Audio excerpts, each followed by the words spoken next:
Hello everybody and welcome back to ESPN NFL Primetime 2002, the game that every time I write my notes, I cannot get the title of this game right. ESPN NFL 2002, ESPN Primetime 2002, NFL Primetime 2002. Driving myself nuts. Regardless of that, we're here.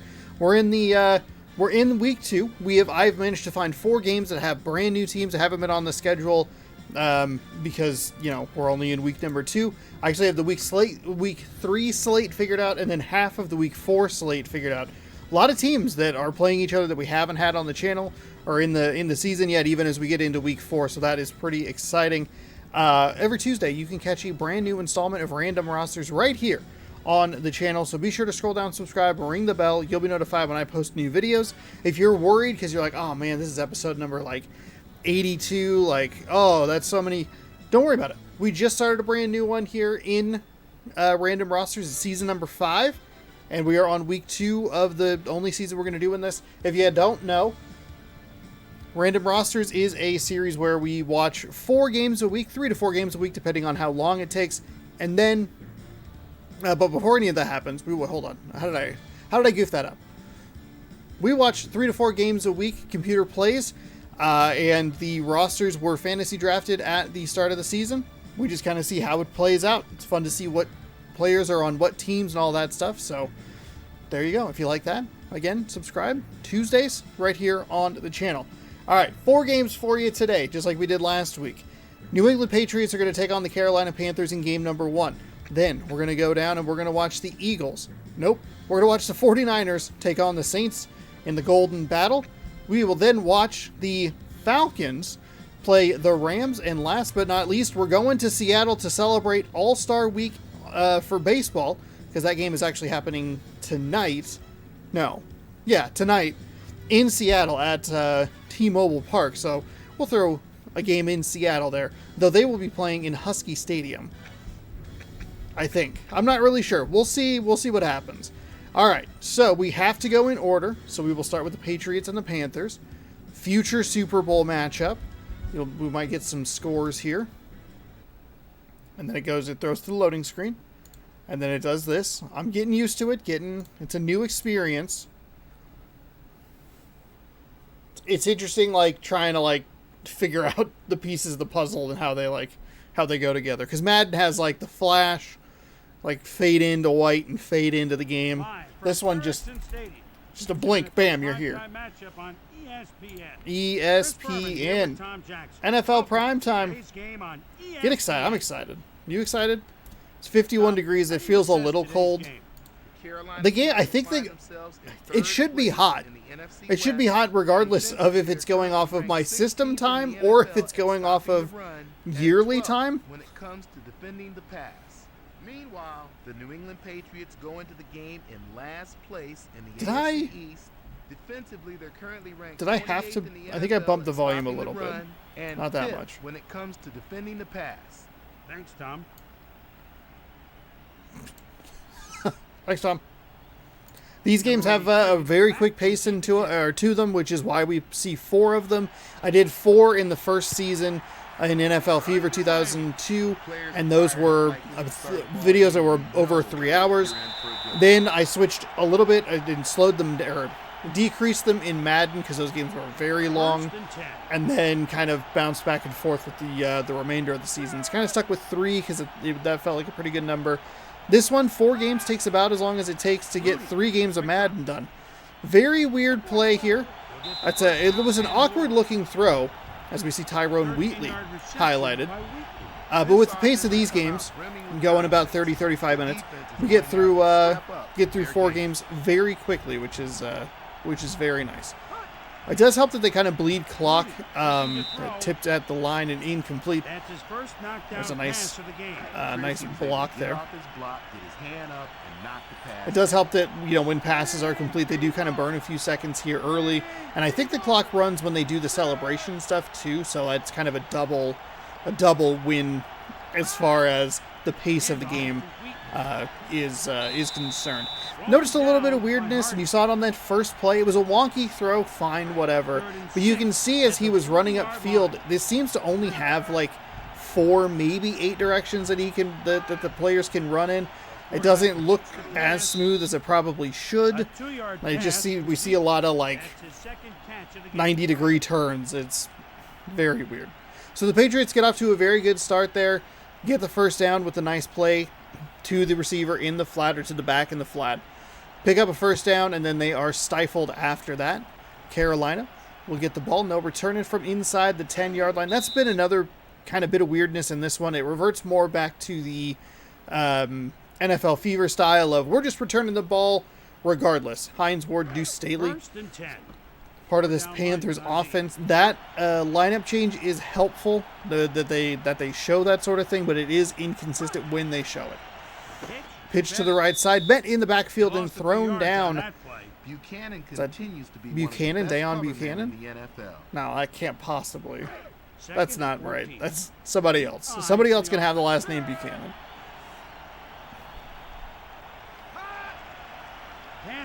Drops back, throws out to the flat. A little bit of a screen play here. That's actually a pretty nice pickup for Deuce Staley, who's picks up 7. Makes it a third and third and long, kind of third and medium, long medium. Snaps the ball, a fluke pass down the field into a little bit of coverage there, but does find the receiver, number 48. I don't know who that is. He kind of looks like a long snapper or like a punt blocker or guard, whatever. The up band, whatever. I don't know what it's called. Going to go with a run and another nice job. Van Olafson in the backfield to stop him for a big loss. So Carolina's first 2 first down plays have gone for a total of like -8 yards. Not good. Throws over to the left side. Beautiful block by number 54, Jeremiah Trotter. The ball hits the turf. They were lucky. Big fan of that. I get to give a lot more names to players. I like how consistently they show the stats. They show the stats consistently for everyone except for the quarterback. And it seems like they show the offensive line situation for everything, or the offensive players for everyone except the quarterback. Quarterback really getting hosed here. Nice catch by Hines Ward to pick up the first down. Throws over the middle, just missed him. Richard Seymour, see if we can see who that's. Niall Diggs. There you go. Jeremiah Trotter. Ray Buchanan, number 34. Second and 10. The Panthers send a man in motion. The pitch out. Pitch to the right side. Yep. I had to turn my head to go, yeah, right side. And again, it's a first and 10. Now starring in the NFL. Oh, that was a second down.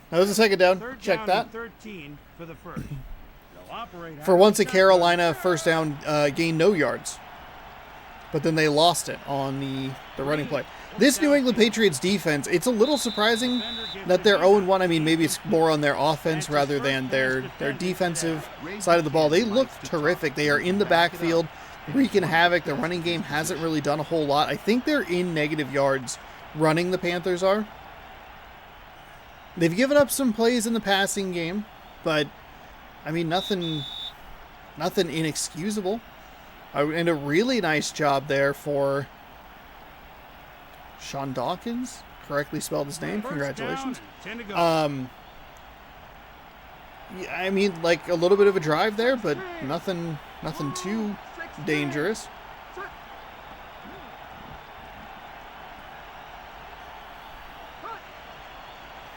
So the New England Patriots come out for their second drive. He had it in his hands, but got clobbered by Billy Gustin. Forces the pass to be incompleted, second down and 10. Don't know who the quarterback is for the New England Patriots.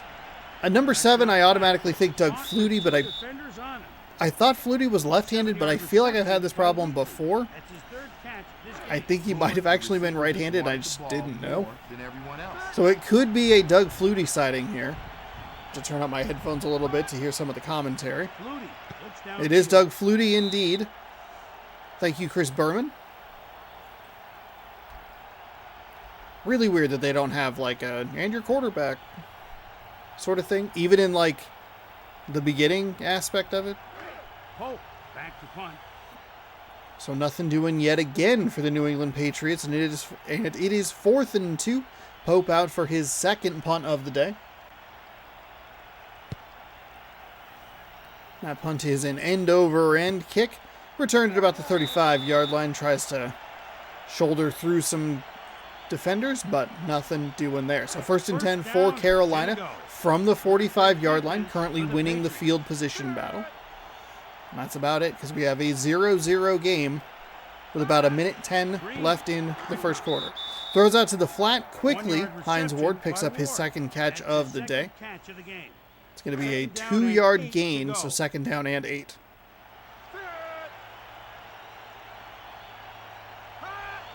They go with a quick drop, quick throw again. And it might be Trent Green as the quarterback here for Carolina Panthers. 3rd and 9 at the 46-yard line. Number 10, last name Green, all checks out. Green, 3rd and 9. Throws right and can't quite find the sticks. That's a really nice tackle by Buchanan. Number 34. He's a threat for 6 points every time he touches the ball. And this will be another punting scenario. So a nice job by this New England defense. Baker with his second punt already has one inside the 20. This time it's going to be inside the 20 as well. Out of bounds. They'll take over from there. And that'll be at the 14-yard line. So could be the final play of quarter number 1 here. Defensive struggle.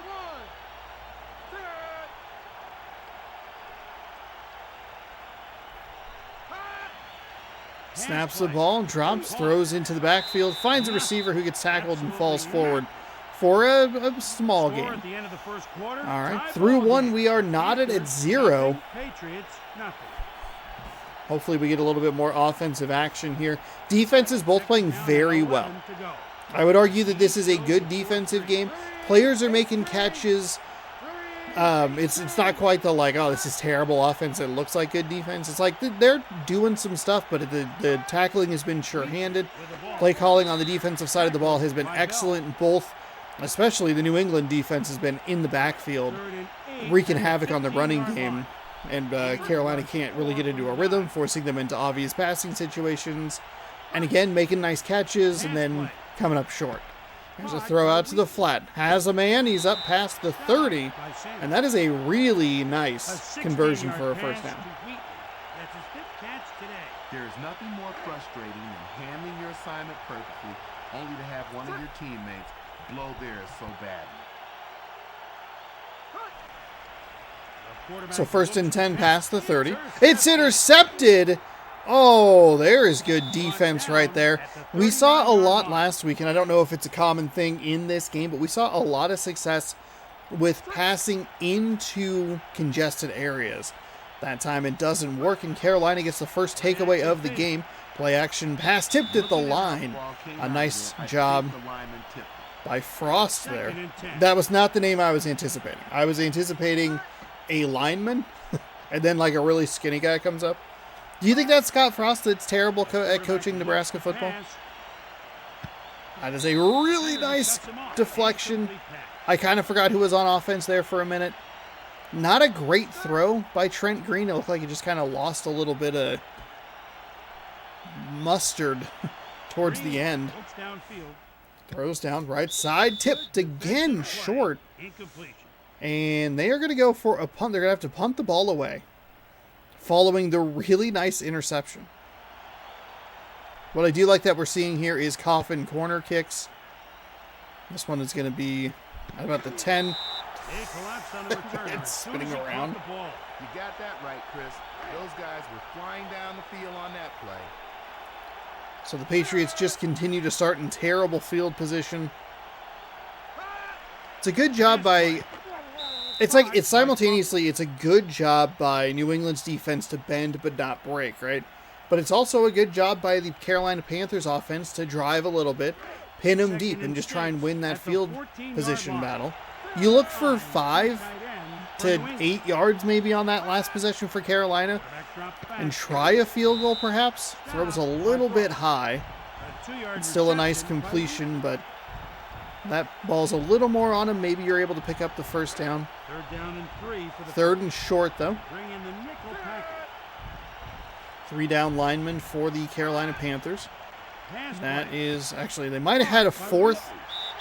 I realized as I said that the camera was a little bit zoomed in. They might have had either another lineman split way wide past the bottom of the screen, or they blitzed someone off the edge.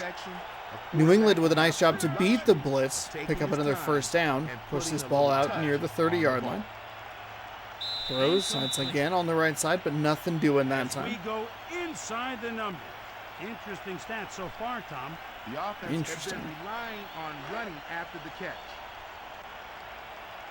They didn't even give them an opportunity for the middle of the field, unless they just divide it in half and go, yeah, right, left. Quick drop. Held up Quick on the drop line and of throw. A Couple of 2-yard yards pass on the by catch Flutie. there. 3rd down and 8. 3rd down and 8 for the first.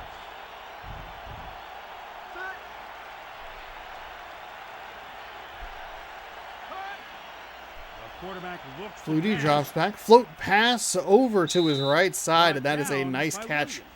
past the 40. Beautiful when the offense 11th fires on year all pro. cylinders just like that, Chris. Kind of wild to think that, like, he would have started playing in the 90s, you know, like in 1990. Flutie. Throws left side. Caught. Throw might have been a little bit high, but a terrific adjustment by number 84. All I had to do was wait one moment. Sean Dawkins picking up the reception there as we hit the 2-minute warning. New England finally showing a little sign, some signs of life on the offensive side of the ball.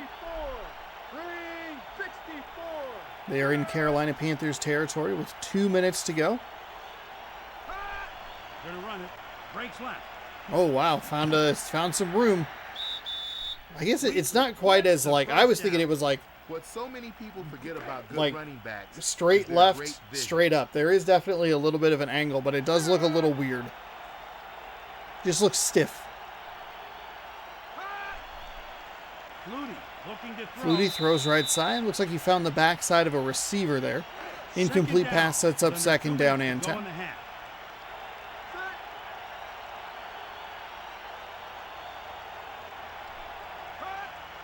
Pass play.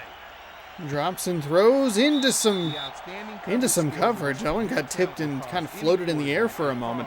Looked like there was going to be an opportunity for a reception there, but no one comes up with it. 3rd down and 10. See if the Carolina Panthers can get off the field. Flutie looking to throw. They cannot, even though there was a lot of Owned defenders down in the by number area. 21. Dawkins comes An up with his 11-yard second pass reception by of the Flutie. game, The hardest and it'll be a catch in first down football and is the 10 one just in traffic. outside the red zone That was a good as the catch. clock ticks down. 1:31 to go here, second quarter. Opening game of a quadruple header for you. This is, I kind of forgot how weird these angles are. They lost a few yards on that play. Hardy has been making Second an down and impact 12. since Nice his job by the first Carolina NFL defense game getting into the when he backfield. recorded a sack Making a and stop, an sure-handed interception. tackle. Flutie all kinds of time. You can't give that man that much time, but a terrific stop on the back end to give them an opportunity to prevent a touchdown. Carolina just nowhere near able to get to the quarterback. First and It is goal first at and the goal 1-yard from the line. 1. Defense brings in the big guy. Throw out to the flat. Easy touchdown. Thought that pylon was a flag there for a moment, but Strong, solid just a drive pylon. ends with They did pass mention that New protection. England was Boom, in the last receiver place in the shows AFC real East. nose for the end They're zone. only Good 0-1, thing, too. obviously. He's on my fantasy team. They were the only team that lost, which was very weird. So, last place sounds dramatic. But they were the only team in the AFC East that lost. That's his first extra point It is the today. 2001-2002 season, so we do have some of the weird High and deep. weird divisions. Carolina's in the NFC West for some reason. Brought down Got up by to the number 21. 15-yard line, and that is all he could do. The NFC West is the most bizarre division I've ever seen. And I never would have paid attention to it as a kid because I liked the Packers, NFC North. And we would watch a lot of Seahawks games, which is the AFC West. And all of those like made sense. I don't think I maybe realized that Tampa Bay was in the NFC Central for a long time. But, like, you know, The defender whatever. thought he had the interception, but the ball was just out of reach. Geographically, most of them make sense.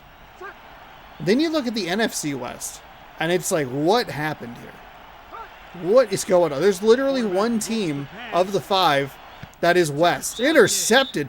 He ran that route better than the receiver. It looked like the quarterback, Trent Green, for the Panthers was throwing a completed pass to the defense. What a terrific reception. That's Buchanan back there with the takeaway. Giving New England the ball. 1st and 10, under a minute to go here, 43 seconds. So, because it's the Panthers, the Saints, the Rams, the 49ers, and the Panthers. Did I say the Panthers? Falcons. The defender gets a handout. Saints, Falcons, Panthers, That's his second pass defended of the game. 49ers, Has never Rams. backed down from anyone. He's handled the It's best the wild. NFL has to offer.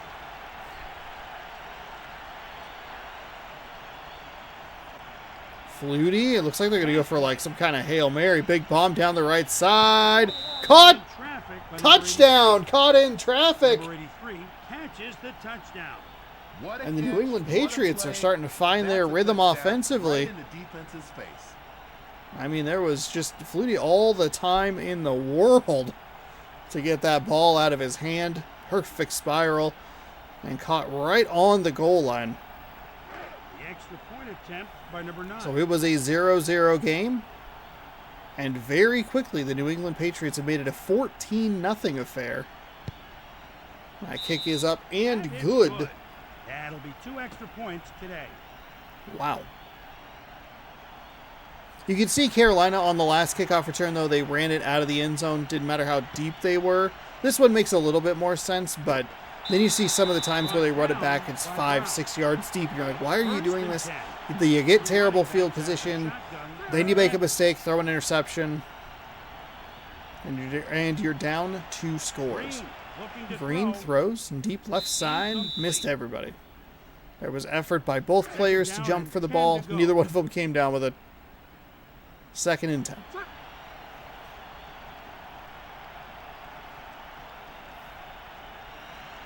quarterback looks to pass.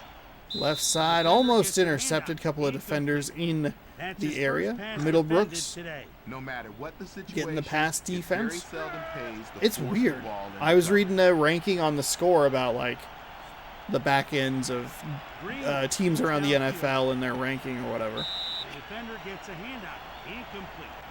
That's his second pass defended. And it was like, oh, they had 15 passes defense. And I'm like, what? That's Lucky it weird. wasn't picked off.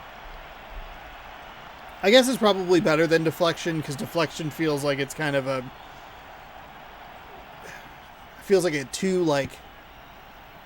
too subjective of a term, whereas defended just kind of means like, yeah, Way like to stay you made a in your nice lane play on the and ball. Not allow the returner a chance to get a big return. I can see it. I can understand it.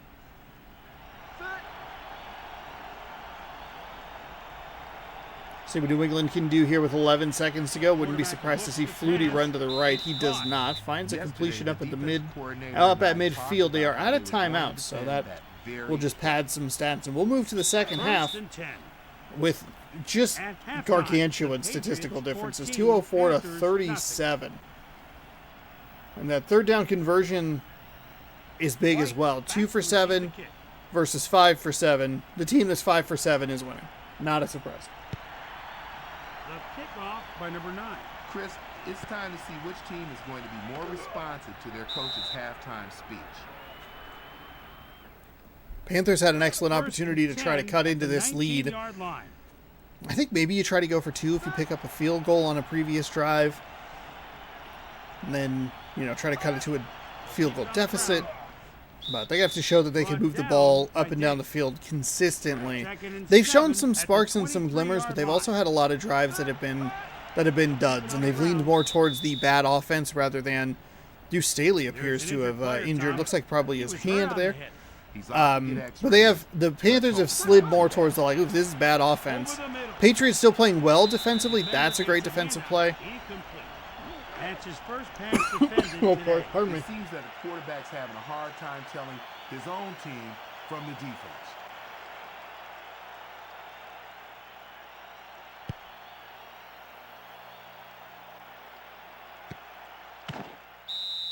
Tackled by Charlton.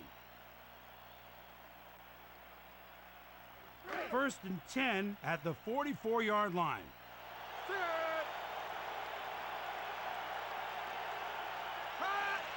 The pitch to Soul. Brought down by Harding. Oh, that's the wrong camera angle. That's what I was looking for. From the locker room, Juju Staley broke his hand. He's out for 1 to 3 weeks. Darn. Sounded like he said maybe he was out of game. Flutie looks downfield. Flutie throws left side, tipped and incomplete. I think the big key in this game, as far as the Carolina Panthers are concerned, is in that first half, they picked the ball off, started themselves at the 40 of the New England Patriots, and came away with nothing. And not even just nothing from a points category, but just from a statistical category. They did 0 things with that ball. 0 yards, 0 anythings. Just a bunch of garbage.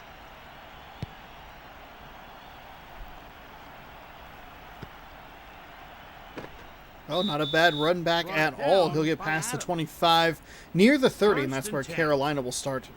It'll be 1st and 10 from the 28-yard line.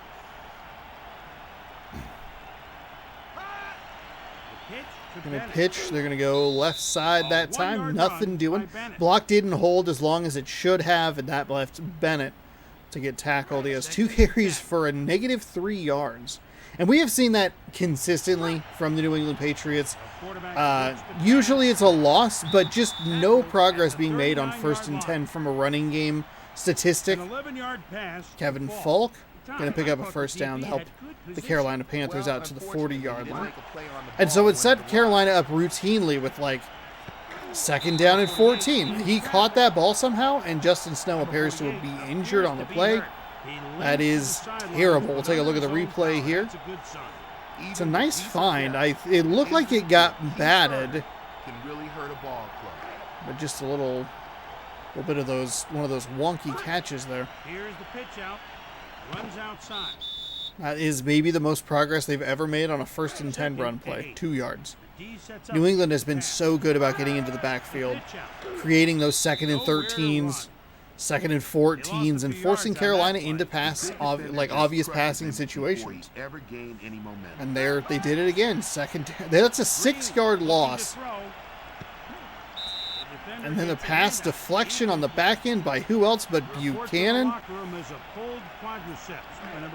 Pulled quad. 4th and 14. Phil Dawson's going to come out for a kick.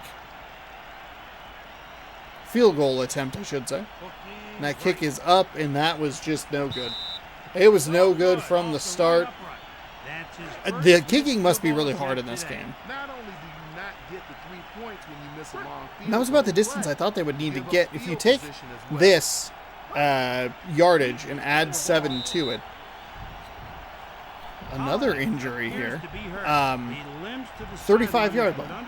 35-yard line was where I thought that the Panthers needed to get to 5 to 8 yards on that interception to at least try a field goal. Turns out it wouldn't have looked very good anyway, but sometimes that's just how it goes. Carolina picked a really bad time to lose 6 yards on a run. It was 2nd down and 8, and then it was a 3rd and 14, and then it's... What is happening? He's trying to, force the ball down the field. Not a great sequence of plays on that. Those last 2, 2nd down and 3rd down. Then that field goal.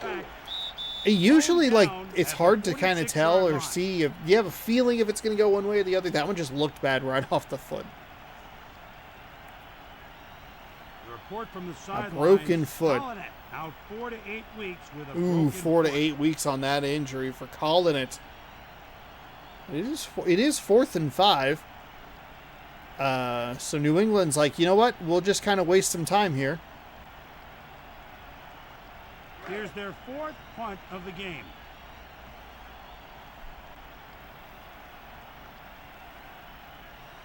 Long of 48, netting 42. The kick is away deep. aimed Panthers' own territory. He'll get past the 10, past the 15. Tackled short of the 20. 1st and 10 from the 18-yard line.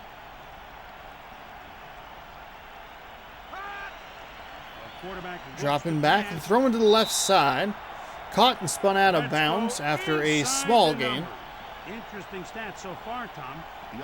But there's just nothing for the Panthers to talk about because they're not doing a whole lot. They had some success on some drives early in this game, but more often than not, it's been quick removals from the field by this Patriots defense. Green throws left, finally finds a receiver on a 3rd down. It feels like, and just Jeremiah Lewis making a nice catch there. 1st and 10. He has 2 catches for 7 yards, and the long is 7. Green looks downfield. Stats are a little weird. He must have. Well, his first catch just went for nothing. How he dropped it.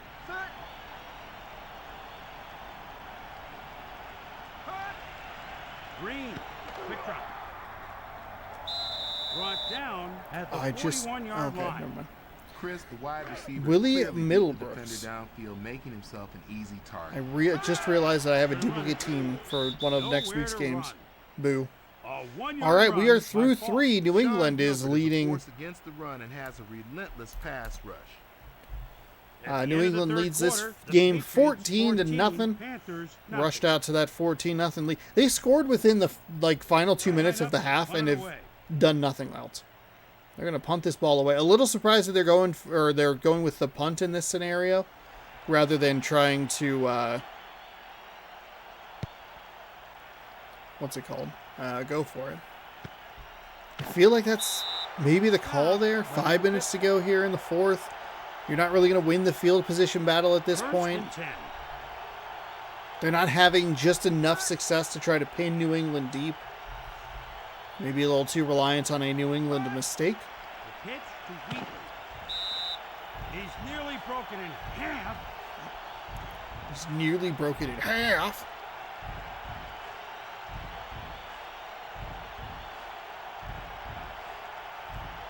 And we have the New England Clock Wasters Association here.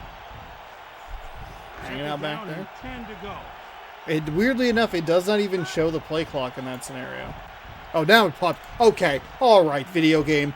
It popped it up right as I clicked like an idiot. At the It must pop when it hits 20 seconds. Because here, it's not there. They're going to break the huddle, and it still won't be there.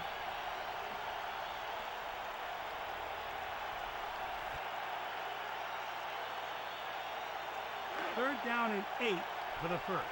See, nothing. 21 is when they pop it on. The quarterback looks to pass. Flutie throws deep left. It's incomplete. Nice deflection there by number 21. Carolina's doing everything they can defensively, it feels, to keep their team in this game, give them a shot, make a comeback, put some points on the board, do something. 43.5-yard net for Pope here. He comes out for punt number 6, whatever it was. He switches gears. It looked like he made the first guy miss and then got tackled by him anyway. That was a wasted effort. 1st and 10. So 1st and 10 from the 41, 3:39 to go in quarter number 4. Quarterback drops back. It's caught. He corrals him at the 49-yard line. Nail Diggs. 2nd and 1 at the 49-yard line. The quarterback looks Green to throws pass. left side. Oh, he had a receiver off the fingertips. And Diggs just making sure he's getting some face time here. 2 nice defensive plays there, forcing a completion into 3rd and 1 with the second one. Green throws, finds a receiver. Ref falls down. Kevin Falk with his second catch of the day. 2 for 22, 11-yard average. For the Patriots. Throwing left. Drops and throws left side, deflected. Just a whole group again. Number 59, Nail Diggs. They just keep highlighting him. And aim somewhere else in the secondary next series. The quarterback looks to pass. Throws left side, intercepted. Just threw it a little too far for number I forgot about this camera angle. Interception thrown today. New England ball. You idiot! Did a good job Threw it a disguising little that too play. far. Quarterback never saw him Just make looked a like break it on sailed that. on him, and bam, interception. I believe just interception number 2 on the day for Covered like a proverbial the Panthers point. offense. Incomplete. But that's a critical time to give Let's one go up there. Inside the numbers. The Patriots have to Deep like the right production and machine short passing left the have been ball. the most Tommy, what do you successful think of the game so areas far? for this The New offense England has shown they Patriots can attack offense. the entire field.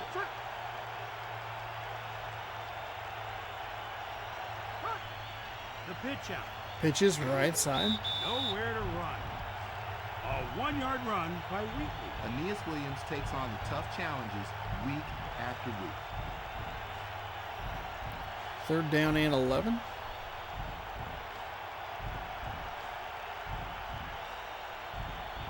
Now really start burning some clock here.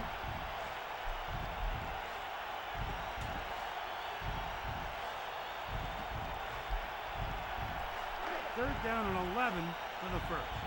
They're From really the going shotgun. straight to the Empty set, so they're just going to go with a pass regardless. I mean, you could sneak it with Flutie just to try to burn this down to the 2-minute warning, but looks to pass. they'll instead go with a throw. It's going to be off the hands, incomplete. A nice defensive play there to jar the ball loose. It'll be 2nd and 11 with, or 4th and 11, excuse me, with 2:11.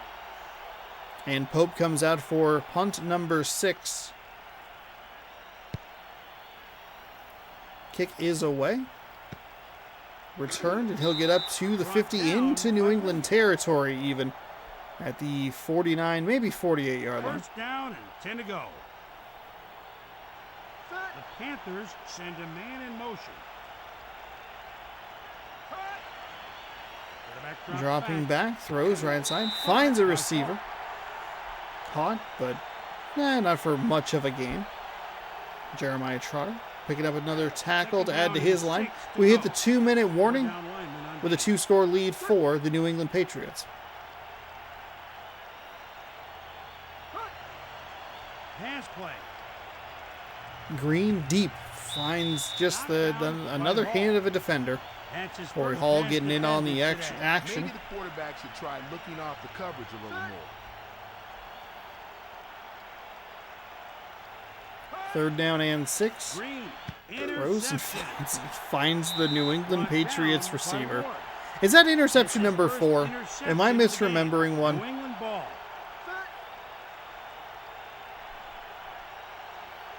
So here we should see New England just run the clock out. Brought down at the 31-yard We see. line. I guess that would probably that end of the run with the running back hitting a hitbox and just kind of turning. That might be the weirdest thing about this game specifically. Nothing else really stands out. It has some interesting areas where it feels like we have regressed, and definitely feels like a first effort.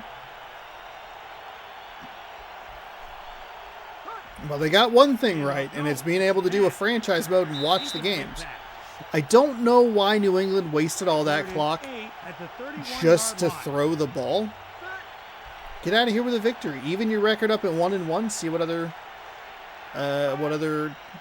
things happen. There's a nice run right there. By number 21. Fred Smoot.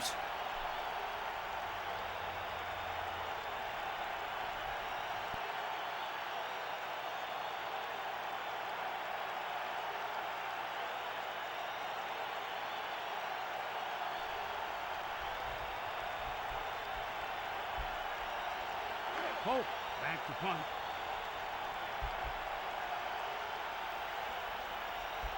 Six punts on the day. Oh, wow. They left a lot of time on that.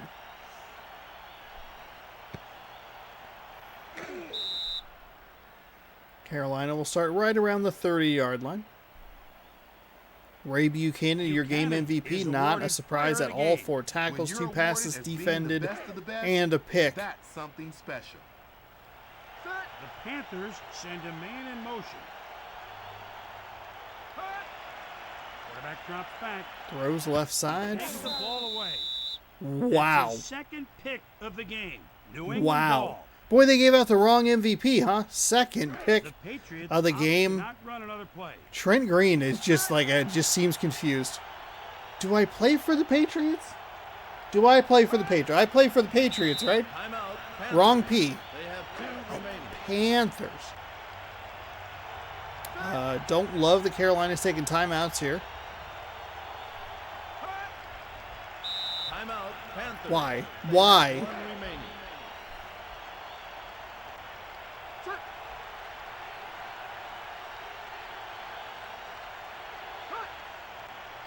Timeout, Panthers. They have none remaining. All right, this game should be over, but it's not because the Panthers are poopy head.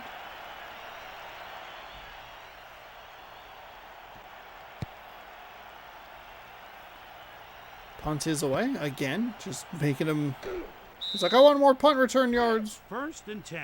First and 10. The strong side, 2 tight ends for Carolina.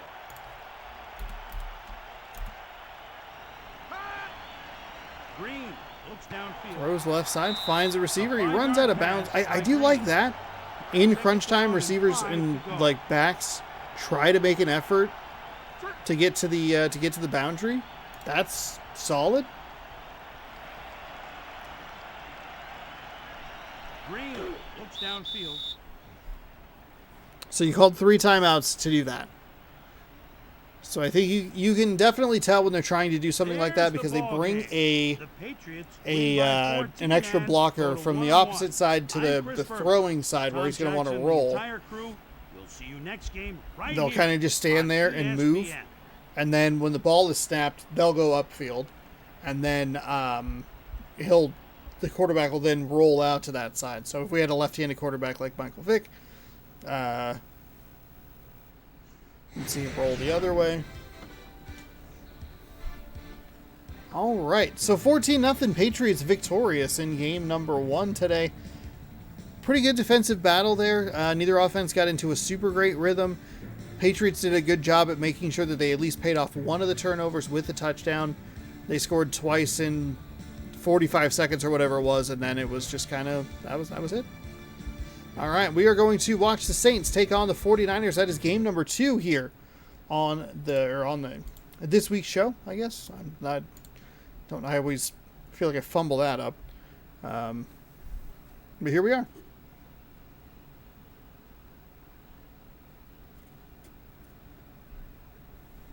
NFC West rivals. Welcome to tonight's matchup between the New Orleans Couple of Saints 0-1 and records. San Francisco 49ers. Good evening, everyone. I'm Chris Berman here with Tom Jackson. Tom, what do these two teams bring to the table today? The New Orleans Saints find themselves in 3rd place in the NFC West.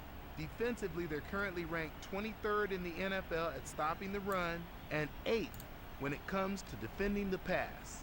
Meanwhile, I like that they have San stats Francisco going on. 49ers find themselves in 3rd place in the NFC West. Offensively, they're currently ranked 7th in the NFL passing the football, while their running game ranks 24th overall. Thanks, Tom. So they're 0-1, the 49ers are, but they have a top 10 offense through the first week. Very interesting. Very, very the 49ers interesting. Line up for the kickoff. Sebastian Janikowski playing for a different team in the Bay Area. This time it's San Francisco. Previously he played for Green Bay, and he also obviously played a lot for Oakland. Datton Wynn, he is a familiar face. At the 19-yard Some line. might say a random roster's all-star.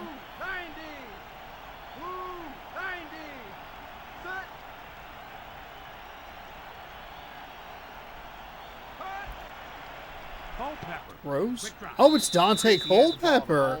Ooh, very interesting. I don't know why I was thinking like a Keely Smith Bengals quarterback, but Dante Culpepper for the Saints. That's pretty fun. They're going to pitch left side, try to find some room, but San Francisco's in the backfield immediately. Orlando Huff picking up a tackle. That'll set up a 3rd down and 14 from the 16-yard line. Dante Culpepper would be on the cover of Madden NFL 2002 this season. He would then be Madden Cursed. Throw out to the flat to the running back. Just nothing doing there. Nowhere to go. They'll say it's a 1-yard reception, but it's 4th and 14. Not a great start for this New Orleans Saint offense, who I kind of perked up. Ooh, Dante Culpepper. He was at the height. The punt is away. And this is a... Stop by Webster. I feel like it wasn't a very good punt. Take a look at the offensive line here. Not a whole lot of recognizable names on that San Francisco offense.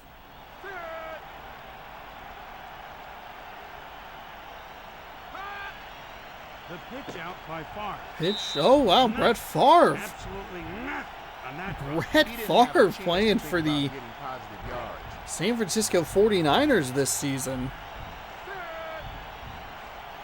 So an NFC North quarterback matchup in an NFC West rivalry game. There's a nice run after the not-so-nice run. Saints Field, I feel like, looks a little weird, or maybe it's just the camera angle. Just seems like a little lightly painted on. Favre with a throw. It's a little high. Nice jumping grab there. Had just enough time to turn upfield and pick up the first down. So 1st and 10. 1st and 10 at the 41-yard line. 4 down linemen on D. Favre drops back, throws right side, finds a receiver. Again, looks like the throw was maybe a little high, but centers comes down with it.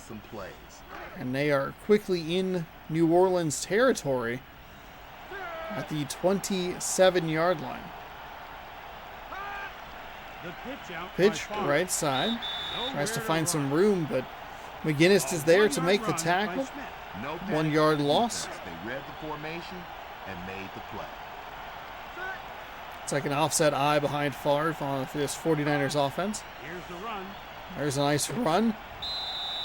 Credit the ref with half a tackle right there. He got just so in the way. Daylon McCutcheon. Credit for the tackle there. 3rd down and short.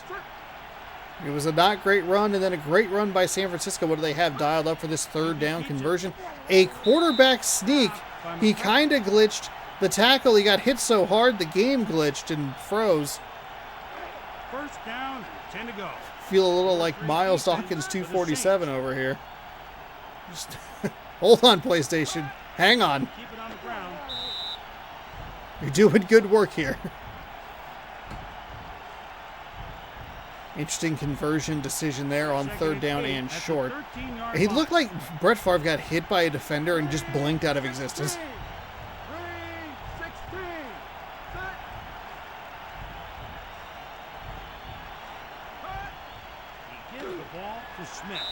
Trying to find a little bit of room to run, but nothing doing there. Pittman on the tackle. And the center's line call.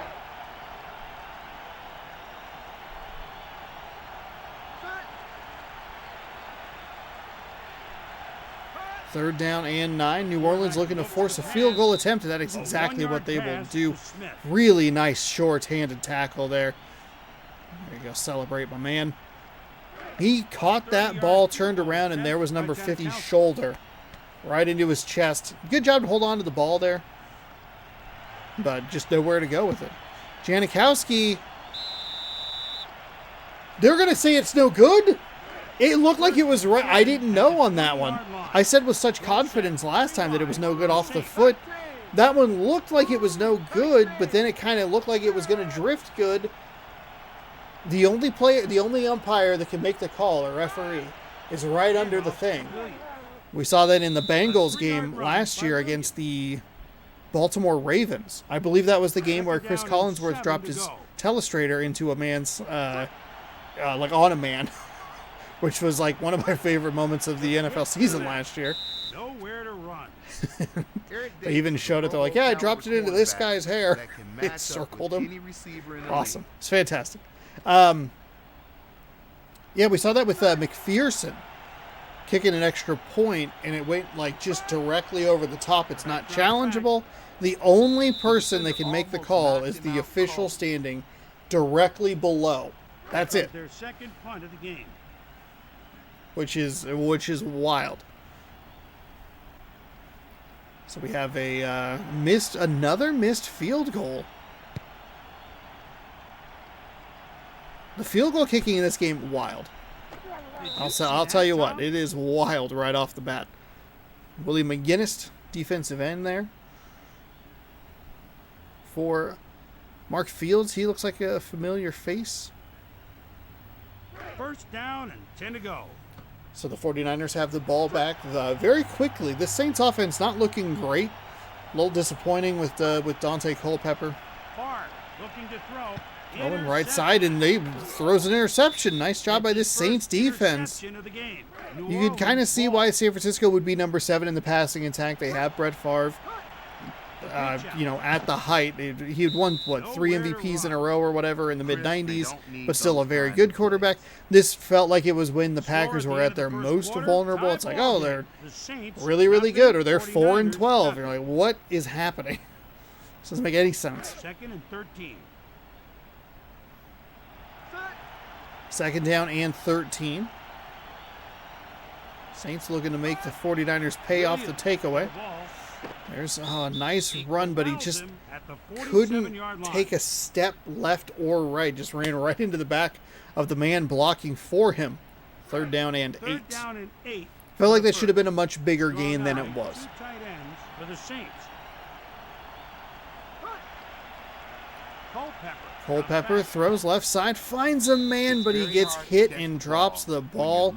Number 34 raises the roof as the Saints bring out their punter. Toby Gowan, 2 punts on the day already. Here comes punt number 3.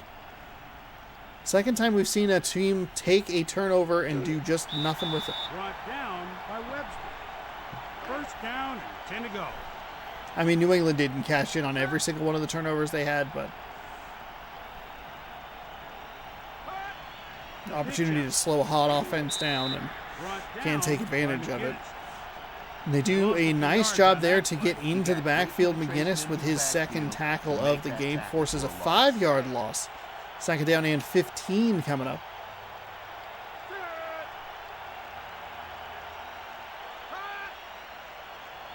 Drops back. Throws deep left side, finds a reception with a defender. It looked like he was just draped all over him.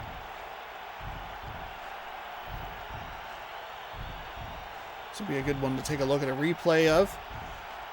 Nice spiral throw through the air. The defender is just, right there.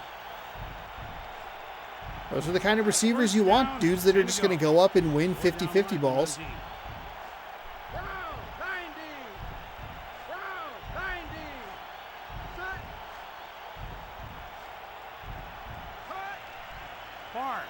Favre throws, finds a receiver. Again, Favre feels like he's throwing a lot of these balls high, like they're just kind of coming out of his hand a little early, and so they're kind of sailing on him a little bit. First down and 10 to go. Still a first down and 10, though.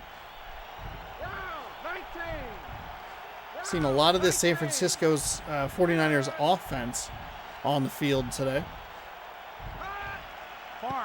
Throws left side, finds a receiver, but another short-handed tackle. Make sure that he doesn't get too many more yards. The receiver does a good job to make sure that he pulls his momentum forward and gets a little extra on that one. Second down and 8. Favre pitches right side. The game freezes because it doesn't know what to do. Going all the way to the outside, but just couldn't get enough. Lamar Smith with his 6th carry of the game sets up a third down and 2. Thought that was third down on the previous play, I will be honest with you, but it wasn't. Favre throws left side into some traffic, and that time he is not able to come up with a catch. 4th and 2 from the New Orleans Saints 40-yard line. Brian Barker coming out for his first punt of the game. About halfway through quarter number 2 and just deadlocked at 0. This is where the New England Patriots really started to shine once we got to that 2-minute warning. Ricky Williams, Jason Dunn, Ricky Prohill. The Saints send a man in motion. Culpepper dropped back. Throws left side. Finds a receiver, but he'll be He runs probably out of even bounds. short of the line of scrimmage there. So we take a look at Marcellus Wiley's big smiling face. Dat and win. Lawyer Malloy on the back end. Second down and 11. So a Second loss down of and 1. They don't 11 even to give go. him the clock stoppage. So he was going parallel to the field when he went out of bounds. The pitch Culpepper to pitches Williams. right Takes side, it tries to outside. wiggle and find some room, but nothing doing. Looked like it might have actually been Lawyer Malloy. Holding on the Hold there's a offense, penalty. and they are going to get number spanked 71, with another offense. 10-yard loss. 10-yard penalty, second down. Jeez. This Saints offense cannot catch a break. I didn't even see where that... Second and 18. I mean, it's Receiver got to be on the other inside side of for the line, right? Saints. I didn't even see the yellow flag come in. I was confused at the call. The pitch to They're Williams. going to go with a pitch to the left side, trying to find Tackled some by room. James. And I guess at least 3-yard burn run this down by to the Williams. 2-minute warning. Third down and 15 for the first. Third down and With only 15. 3 I would just pass go with rushes another for run San as well. Either Francisco. make San Francisco burn a timeout or use up 40 seconds. It's third and 15 from the 10-yard line. Culpepper takes the looking to snap, throw. throws. Turns You know, on I'm the all right speed. with that. Yeah, I like it. It's Tackled kind of by just an number extension 34. of the running game. It's An 11-yard just a reception short by pass out to the flat That's to a his running third back. catch this game. Now Nice this hands. offense Picked is up showing what it can do 12? through the air.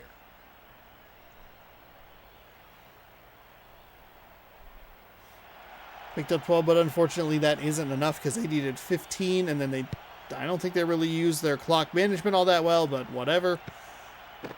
Has better clock management than some and worse than others. That's all you can really ask for.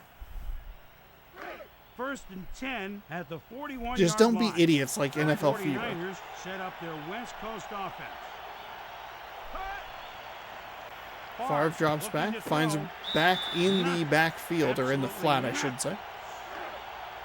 It's a loss of 2, and the clock winds. Quick snap by Favre. Throws left side, finds By Barrow. like kind of the reaching outstretched arms of a San Francisco receiver right there. Picks up 8. It's third down and 4. Favre drops back. Favre throws right side, a little high again. Timeout. Receivers doing a 49ers. really nice job They have for one remaining. San Francisco and for Brett Favre because they are consistently having to go up with their arms or in the air to make some of these catches. Favre looking to throw. There's a nice catch, or Defender a just nice. lined up his pads and wham, the ball popped I should loose. say there's a better Receiver ball by ever Favre. has That full time just, possession. that's, bam, right out there. That's what you want. Pow. Poof. Couldn't come up with a reception. Second down and 10. Favre Inside Saints territory. Again, a high pass. tackled at the 39-yard line. O.J. McDuffie. Chris, Third he reception of the clearly day. Beat his defender on that play. They better alter their Makes coverage a to nice, get more nice help from reception his there side of the field. to cut it to a third and very manageable. Deep down the left side is batted away. That's And his just great first pass defense by the defended Saints. today. The shoulder Bishop pads I'm High noticing School, in some of Jalen these McCutcheon was one of the most highly recruited players in the country. as a celebration running back. screens or whatever look a little weird. They look a little flat.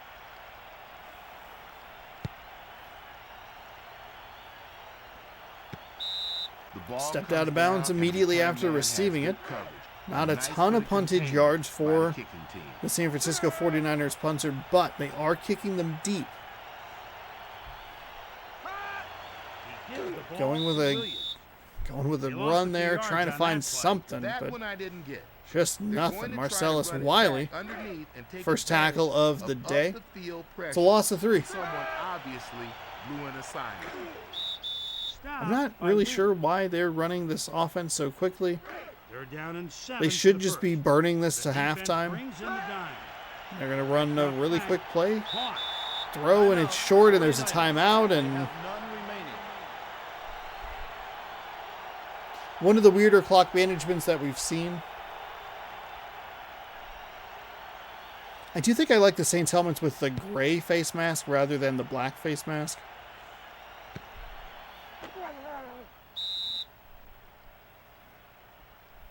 First down and 10 to go. It's like a slightly different accent color, especially with the all-black uniforms. downfield. Far down right side. Nice grab. You know, They Chris, do the not dude have is time just to not do ready this. for that play. 3, 2, 1. No. Clock reads 0 before the snap. No. 17 At total halftime, yards for the New tie Orleans ball Saints. game. The Saints, Gross. 0 for 0 5 on third 49ers, down. nothing. 114 total yards Anthony set to receive the for the kickoff. San Francisco 49ers, who did not have an opportunity to get a field goal try off before the half expired. They already missed a field goal earlier in this one, so First and 10 not a at the defensive struggle, it 25-yard feels, line. not an High offensive formation for San Francisco. shootout. San Francisco's had some opportunities, but they have not been able to cash in. Handoff to center. He gets the first down. Another half a tackle to that umpire that was right in the middle there. Gets the first down. The referee, whatever, official, whatever you want to say. I'm in baseball terms, so that's what happens when you play 89 games of MLB The Show. The pitch to the back. Nowhere to run. They lost a few yards on that play. Boom, the defender was unblocked on his way. Saints defense has given up a lot of yards, but they've done a good job of not breaking. They haven't obviously given up the touchdown. They get a little bit of a benefit from the missed field goal. And they've done a good job to force San Francisco into some of these third and longs, making that kind of an easier defensive situation. Just don't let them get the sticks. The 49ers send a man Now it's in third and motion. long for sure. Definitely thought the last play was third and long for some reason. I don't know why. Tipped and incomplete. Nice job to drive in on the ball, Here comes the punt. deflect the pass, and force a punt.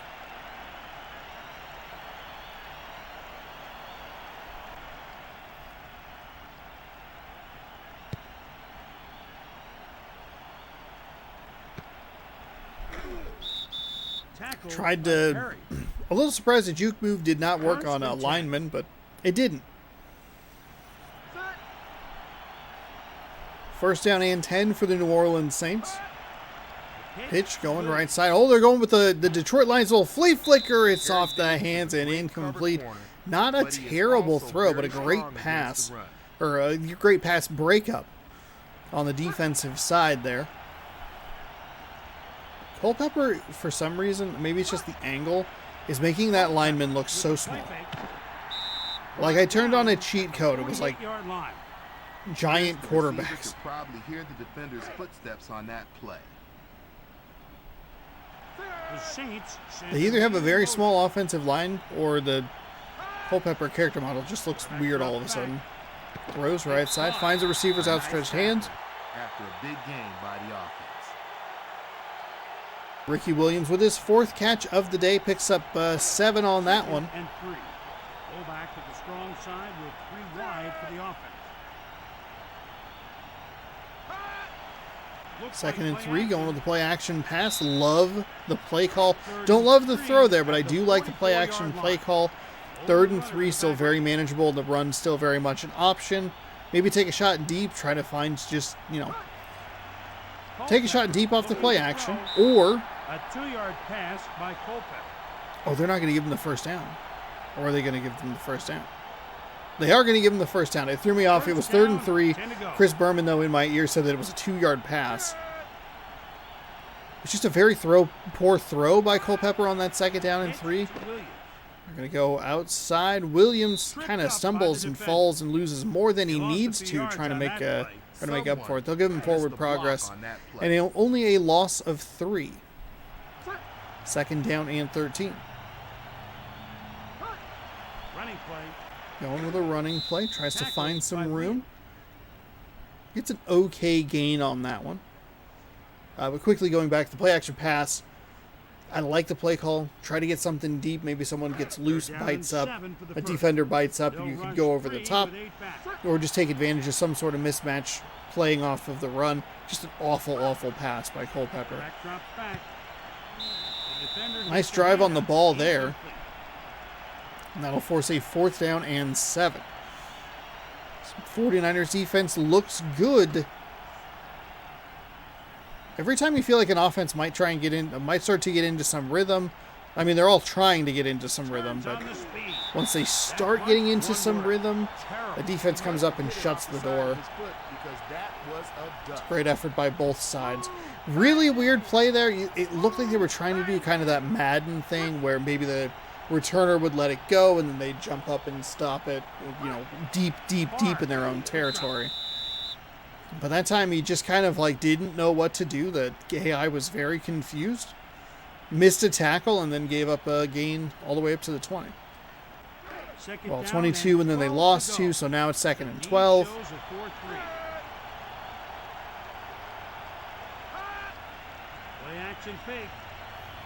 There's a deep pass on a play-action pass. Another defender draped all over one of these San Francisco receivers, and the receiver wins the battle.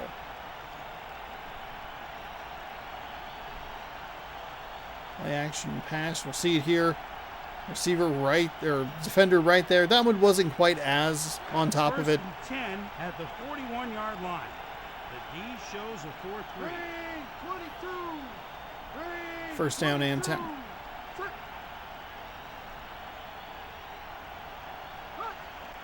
Ball to Smith. Going with a run. Looks like maybe a fullback run, or at least an up man. A 12-yard run for the 1st down. Wow. It was a really nice run. Explosive up the middle. Found the speed and just kept it going.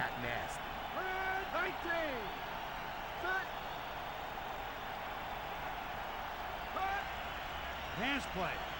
Drops and fires left side, right side, excuse me. He'll get knocked or taken down inside the 30, 1st and 10 for San Francisco. San Francisco looking like they're getting into a little bit of a rhythm here. See if the Saints defense can force a stop. They did so earlier, forcing the field goal attempt that was missed. Favre throws right side, no one there. Saints almost got home with some pressure, but could not quite get there. Sets up 2nd down. Must like the matchups they find on the right side.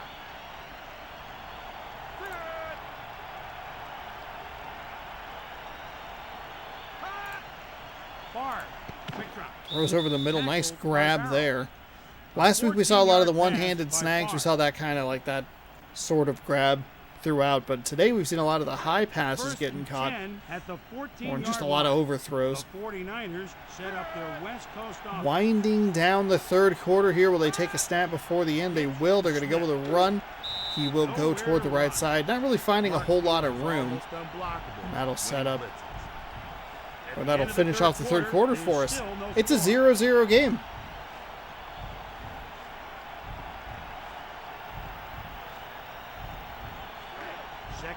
Second down and 11 following the 1-yard loss. For the 49ers.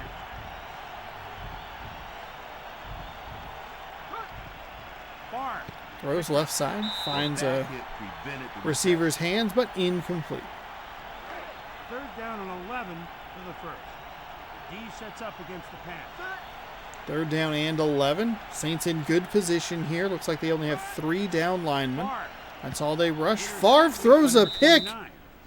Are we going to get a touchback? I didn't know which hand signal. I forgot which hand signal to do. The receiver's only real chance was to knock the ball down. He never really had will indeed be a touchback. That is a huge takeaway for New Orleans.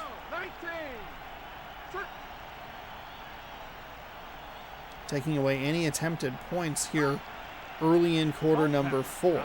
Left side finds a receiver. Oh, that was actually caught. I did not realize that was. I thought it was going to be batted away by that defender. We'll take a look at the replay here, and I'll try to point him out. There he is, coming in from the top of your screen. It looked like he was going to be able to get to that ball, or at least cause a collision that would then cough up the ball. But instead, it's a nice long pass play by Dante Culpepper, setting him up 1st and 10 inside the 50 of San Francisco. Throws left side, finds a receiver but gets tackled. Ball got knocked out of his hands, and it is an incompletion. 2nd and 10.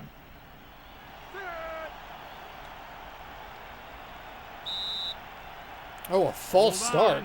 Oh, speaking of false starts, I turned the game on earlier, and then I went to the demo mode because I didn't like select whatever I wanted to do quickly. And every time it loads in, it just puts a couple of random teams in at the 2-minute mark in like a random spot on the field. And immediately the first thing that happened was a false start penalty. I was like, wow, what a demo. What a fantastic demo that is. So proud of you. A 1-yard run by Williams. It's 3rd down and 13. 3rd down and 13 for the first. San Francisco gave up that big play, and then they've just forced New Orleans back into their own territory.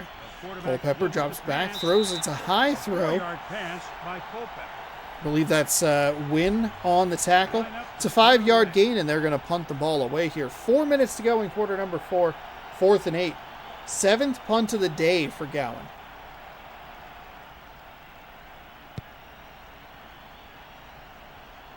Going with a coffin corner. There's a man. He muffed it. I think you would call that running into the... or kick catch interference. I think you would call that kick catch interference because he was right there. It's 2 yards. They lose a little bit of ground, and instead of 1st and 10 from the 10, it's like 1st and 5 or 1st and 10 from the 5. But a nice pass, and they'll give themselves a little breathing room out to the 25-yard line. Favre under center, offset I. 2 receivers top side of your screen. Going to go with a play action pass. Down the middle finds a receiver. You know, Chris, the receiver did all the work on that play.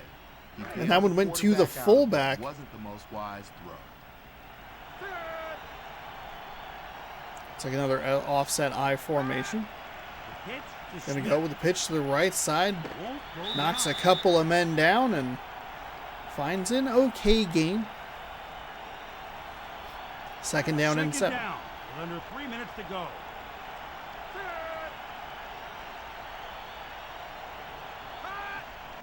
2nd and 7, play action pass. Throws left side into the hands of the receiver. I lost track, or defender I should say.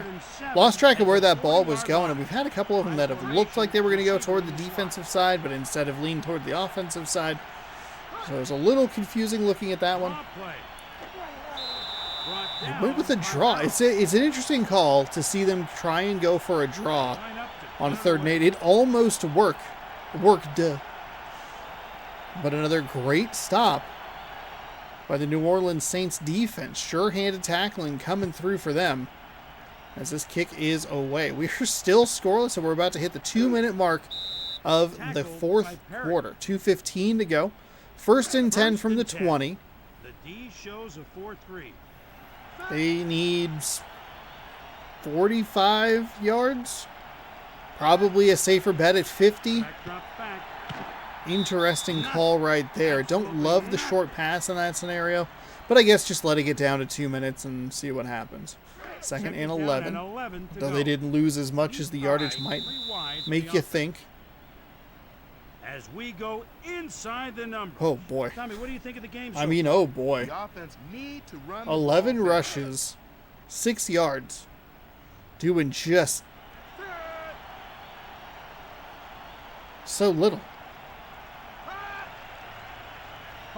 They're going to go with a short pass. Williams in the flat. Finds a nice reception there, and will set up 3rd down and short. Or 3rd down and, I guess, a short, medium, 3rd and 4. 3rd and 4 at the 26-yard short line. 1 to 3, medium 4 to 7. 3rd and long 8+.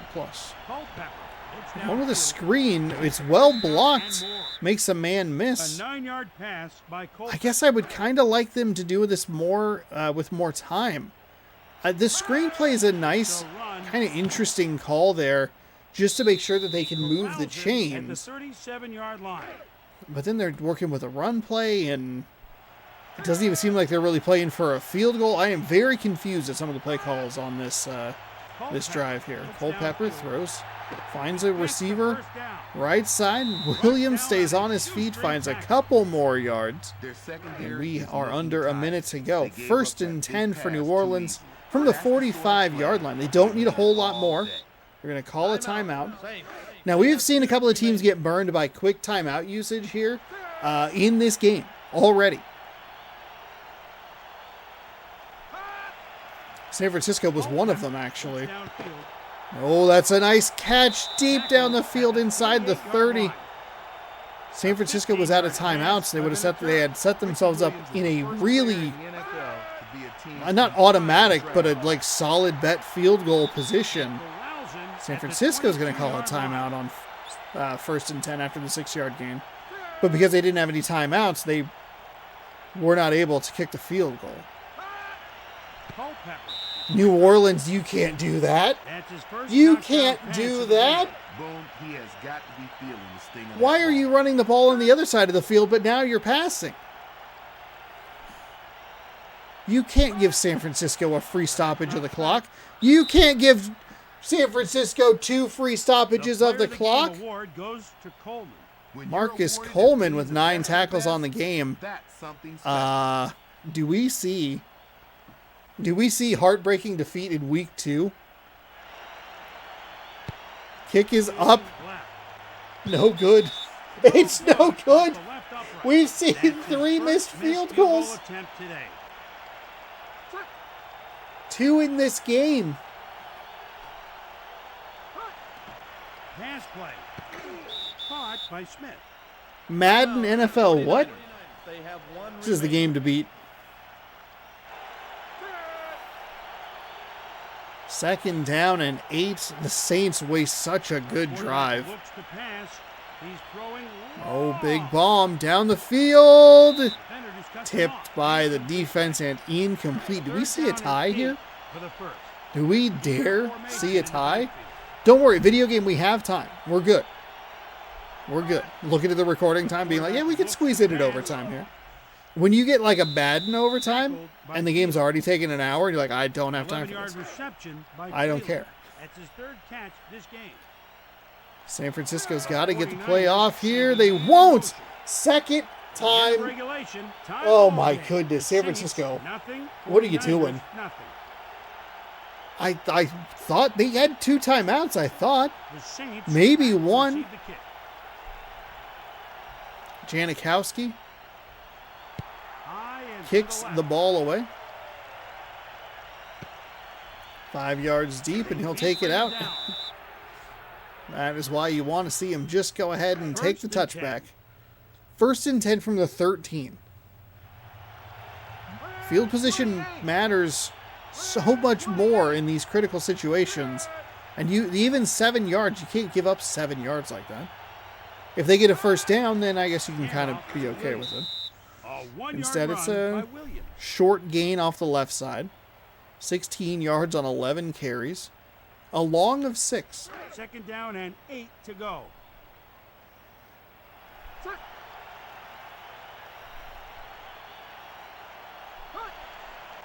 Pass play. Culpepper throws right side. Finds a leaping Williams out of the backfield. 13 catches for 89 yards. You would, I think that those numbers would have been flipped.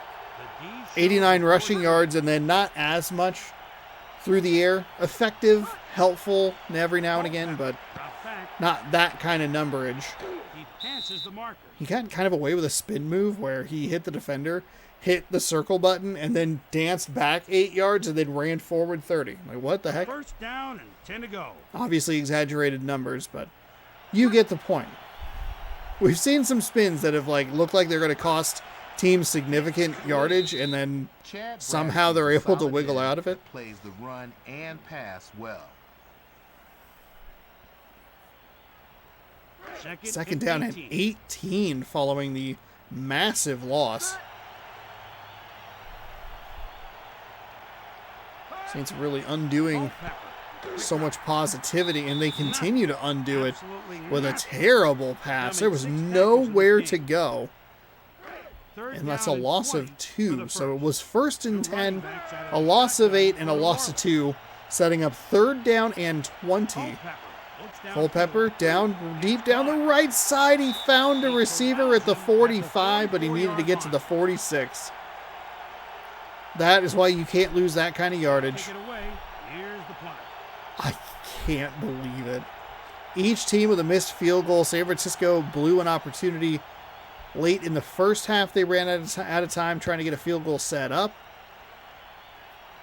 They ran out of time just trying to set up running a play at the end of regulation. So can see why both of these teams were 0-1. The D shows a 4-3. So 2:45 to go here in overtime. Free football for everybody. 9-yard reception. Extra free football. McDuffie It's has free to led click on the league in video. receptions in the past by utilizing his great hands Put this behind a and subscriber wall on route running Patreon. Second down and short. Snaps the ball and drops a nice little pass in there to the 40. O.J. McDuffie. 1st and 10. Throw set 3 wide for San Francisco. Pass play. Drops and fires right side. It's intercepted. That's his third Favre throws an interception interception in thrown today. overtime. Ball. What a terrible time for that. Saints need 15 yards. We should get a 2-minute warning here so the clock won't drain too much. Quick drop. Culpepper He's been really on liking 7 these tackles short, of the quick game. throws to the side and the flat. Sometimes they're working for him. Most of the time, it's Second down and 11 a loss. to go. great tackling on the side of the San Francisco 49ers defense to make sure that those plays aren't turning into something much larger and routinely setting the Saints back It's a run. down in distance-wise. A nice He run off the corrals left him side. at the 35-yard line. Picked up 9. Second down and or third down and down with under 2 they're gonna call minutes it to go in the 3. game. It's like a Defense short against 3. the pass. Over the middle. Culpepper over the middle. There was a receiver running across. He had his man. 52-yard field goal attempt by Vinatieri. Adam Vinatieri. Wow. What? They have Adam Vinatieri and Sebastian Janikowski? Or Janikowski's on the 49ers. I forgot.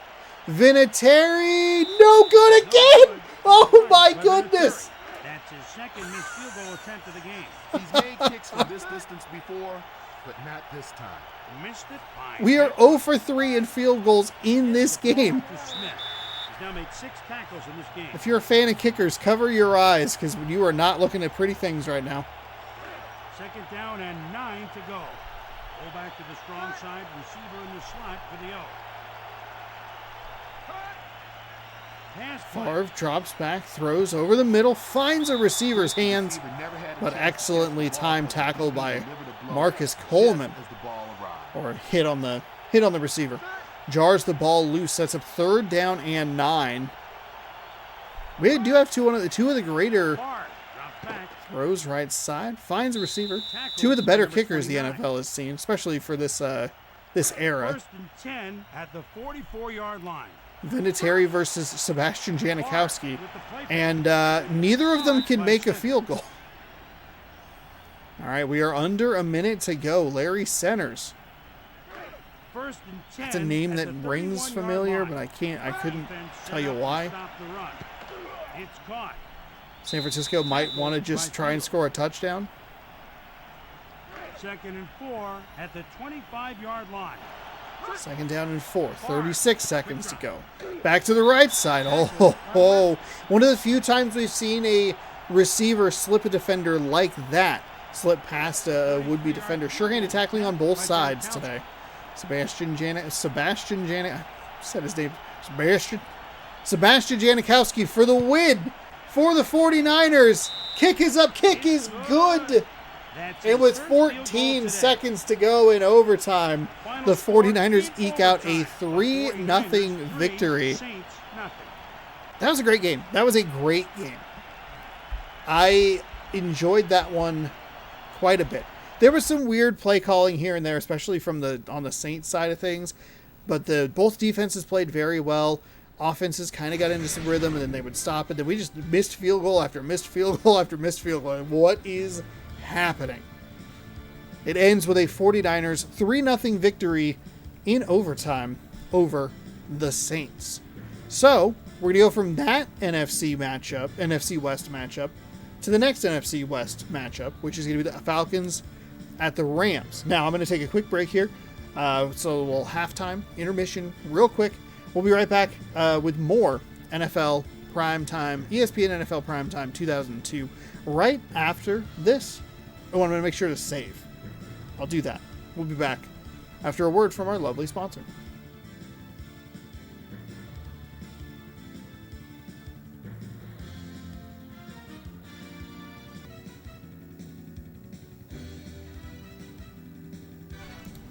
right, we are back. Thanks for enjoying a word from our sponsor. Today's sponsor is I left my water cup over on the friggin' table. I went to fill it up, walked into the other room, came back, and just walked right by it. All right, we are going to watch the Atlanta Falcons take on the St. Louis Rams. We're taking a look at 4 of the 5 NFC West opponents, or 4 of the 5 NFC West participants in today's video. Whew. I don't know. Can it be as exciting as the last game? Who knows? Who knows? I mean, probably not. Ideally, they have more accurate kickers. I don't know why the kicking is so, like, wildly inaccurate. I don't understand. What is happening? Chris Berman and Tom Jackson. How do these two teams match up, Tom? The St. Louis Rams come into this game leading the NFC West. Defensively, they're currently ranked 9th in the NFL at stopping the run and 3rd when it comes to defending the pass.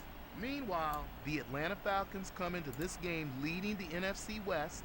Defensively, they're currently ranked 24th in the NFL at stopping the run and 11th when it comes to defending the pass. Thanks, Tom. The turf in here is in great condition, and these teams shouldn't have any trouble with footing.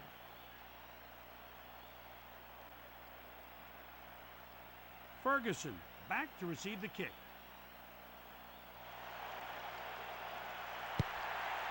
We're underway.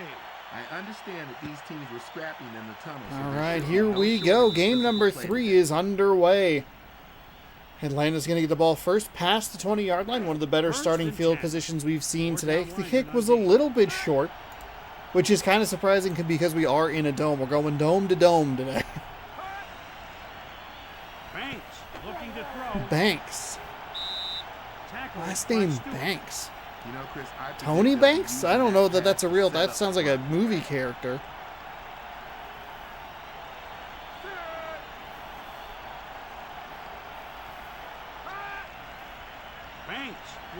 Banks hit as he threw, but finds a nice completion up the middle. That is this is a good start for the Atlanta Falcons. That perhaps is Marshall Faulk playing against his current team of the day, the St. Louis Rams. Marshall Faulk would be on the cover of Madden 2003. Pitch right side, nothing doing there. Chris, there's a lot of game to be played, but that is certainly a good sign for the defense. Falcons coach absolutely losing his mind after the 5-yard loss. 2 tight ends, 1 back for Atlanta. The pitch to the back. Tosses right side, tries to wiggle around, duck and weave. It is a very weird looking way that he tried to do that. Patrick Surtain. 3rd down and 13 for the first. 3rd down and 13. Atlanta got off to a good start, but one bad run. It's thrown this drive into a bit of a kerfuffle, but it doesn't matter when you're throwing nice passes like that over the middle. Solid gain into Rams territory, and it is 1st and 10 from the 38-yard line. Offset I formation behind Banks.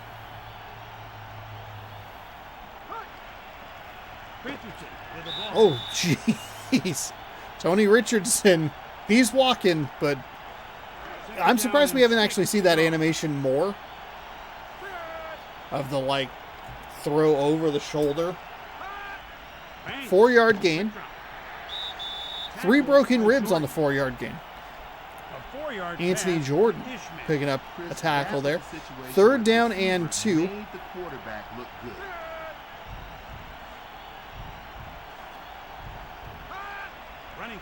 Going right side, tries to find some room and does. Just enough of a crease opened up, and by just enough, he ping-ponged between 2 offensive linemen. It was like, there it is. It's a really nice run into the red zone is where I'm going with this. Banks leading a very nice drive here into the end zone, but a really nice deflection by Patrick Surtain, who doesn't understand where the camera stopped. He just walked off stage left and was like, I just keep going. And they're probably going to try it again today at some point. Banks again, throwing, going left side. Finds a completion, but it's a 3-yard loss. That's bad. You can see that they were maybe trying to set up some kind of screen or at least pull somebody to get in front, but the throw was out too quickly, and obviously the running back is going to outpace an offensive lineman. Banks throws left side off the hands of a defender, incomplete. Take a look at the offensive line for the Atlanta Falcons.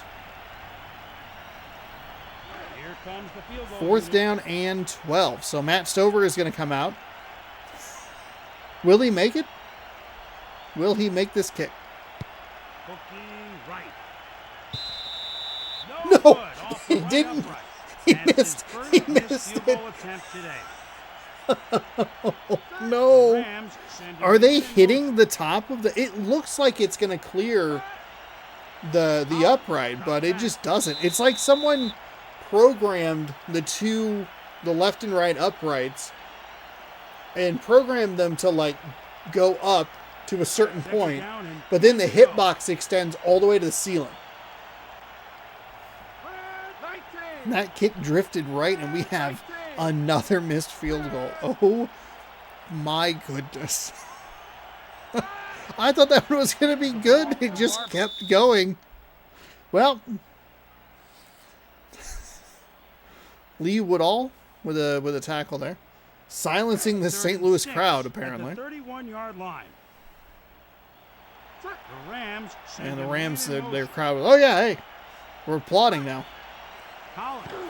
The Rams in year 1 or 2 of this blue and gold, going away from the blue and yellow, following the championship year. I think it would have been fun if they had done that for just like a season for their title defense and then went back to the blue and yellow. But maybe they were looking for more of an individualized identity in the state of Missouri, I think is where they played. It said at the beginning, I could just look at the thumbnail thing that I took. The stadium that I think the taxpayers are still paying for. Pretty confident in that. That guess.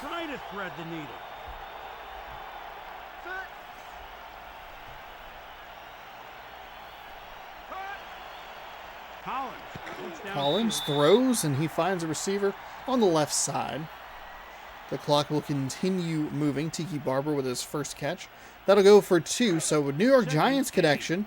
Split backfield for St. Louis. It is indeed Kerry Collins under center. Collins throws what? How did he drop that? John Randall in the middle of that defensive line. Mo Lewis, that's a familiar face. 3rd down and 8 for the I thought for sure that was going to be the final play of the quarter. All right, moving on to quarter number 2. They just dropped it. Collins throws down the right side and finds a nice completion. And that will end quarter number 1. A goose egg game so far. The Atlanta Falcons had a terrific opportunity to put 3 on the board, but parked it off the right upright. The Rams, nothing. Falcons, nothing. The special teams in this game is wild. Quarterback drops back. Drops and throws nobody. Missed everybody, which is probably a good news because there were a flock of Falcons around those receivers down there and just overthrew the entire group. Collins with a quick pass out to the right side. A 5-yard pass to Hayes. We're going to actually call that as an out of bounds. No, they're not. 3rd down and 5 for the 3rd down and 5 following the short pass out to the flat. I like that play on a 2nd and 10. Give yourself an opportunity to pick up some yak. Try to make this a 3rd and more manageable. Little lob over the middle. Tackled from up top and below. But Foria, Christian Foria, I want to say he played for Seattle. But hey, they'll take the completion. That name sounds familiar. Right on that kind of edge of my knowledge of football. Donald Hayes, 2nd catch of the day. And this Jeff Garcia, Kerry Collins led St. Louis Rams team looking good on this opening drive. These are the rarities that we would see in Madden, more consistent in ESPN NFL Primetime 2002. Damian Shelton comes up with a touchdown reception, but is injured on the play. 6-0 Rams. Little play action to nobody. He finds just a nice little one-handed grab. Just a ton of Falcons defenders. And somehow the receiver came up with the ball. So St. Louis doesn't bother to leave it to their kicker to put points on the board. Just the extra point. And boy, that one came off weird, didn't it? It's 7-0. But not without a little bit of diciness. That kick is away. From the goal line, he'll get to the 10 and get knocked down around the 18-yard line or so. Second tackle on the day for Dwight Smith. Damian Shelton has a broken ankle. Out 4 to 7 weeks with a broken 4 ankle. to 7 weeks. He will be out with that broken ankle. Banks looks downfield. How was that not picked off? How was that not picked off? That was a terrible throw and a terrific break on the ball by the defense there. By the defender. Double tight end, far formation set to the O. Wow. So 2nd and 10. Pitch. Going right side. Rams shoot into the backfield, and Surtain comes up with another tackle. 3rd down and 10. And allowing him to do his job.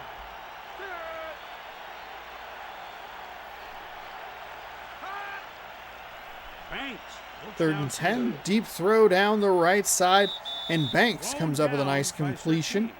And again, I mean, I feel like that's where Atlanta's been able to come up with the yards is 3rd down. They can't keep surviving like this, but it's been all right so far. 1st and 10, out at the 43-yard line. Offset I formation. Pitch, going to the right side, tries to wiggle back toward the middle of the field. Tackled for no gain, maybe a short gain. They'll give him 1. 2nd and 9. At the 44-yard line.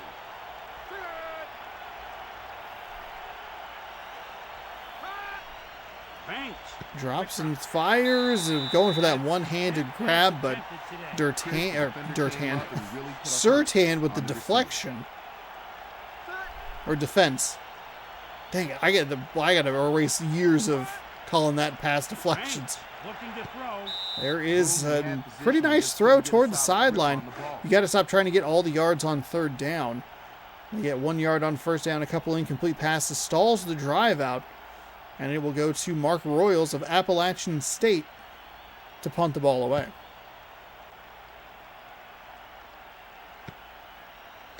Up to the 20. A lot of linemen getting tackles on punt returns, which I think is kind of weird. They just don't run left or right, and they like the snapper just like throws it and just hustles and gets credit for the tackle. Pass play. Deep pass down the middle is going to be incomplete. Rams had a very nice drive down the field yesterday. Yesterday when they started this game. Their first drive of the day, very efficient, led to the touchdown. See what they could do for drive number 2. Second I formation, going to go with a delayed handoff. Tiki Barber just did not decide to turn to go up the field. He just ran parallel to the line of scrimmage. 22-yard line. This is the wrong way. Rams send a man in motion. That was his inner voice. Looking to throw. Collins with a throw deep down the right side, tipped it incomplete. They were trying to maybe get a pick off on the back end there, but nothing doing. Arkansas State, boy, some weird colleges putting out professional punters. Appalachian State and Arkansas State. Brought down after the attempted spin move. Not a terrible run back. They'll get up to the 42-yard line. Feels good to see a touchdown, doesn't it? We've gotten it all in this game. A whole touchdown and a missed field goal.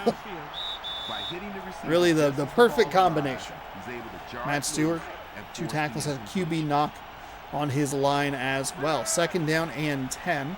And this Falcons team that started the game with such a nice first drive, doing nothing here, especially through the air. Concentration. This can't possibly be their starter. Who the heck is this guy?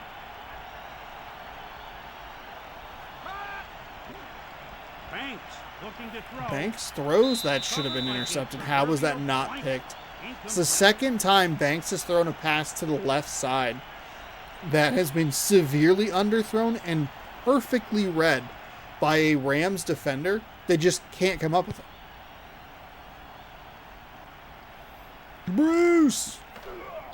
Big fans of Bruce Springsteen back there. 1st and 10. And we see another punt. 7-0 still our score here.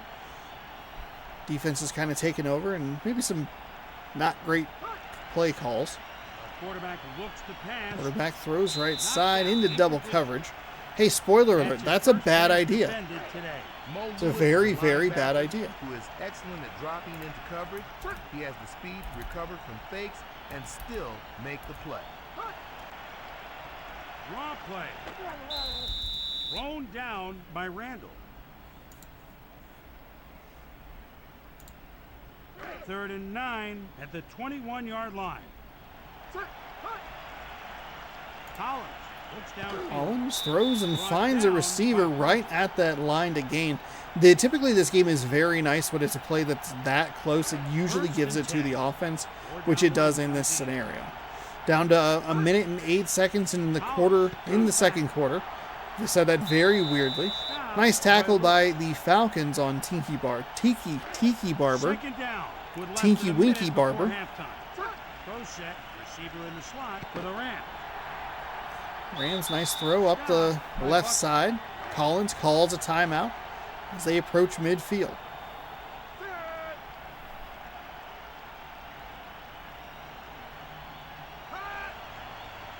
Collins drops back, throws left side. It's a short pass to Barber. You don't want to see that and then immediately use a timeout. I don't love that at all.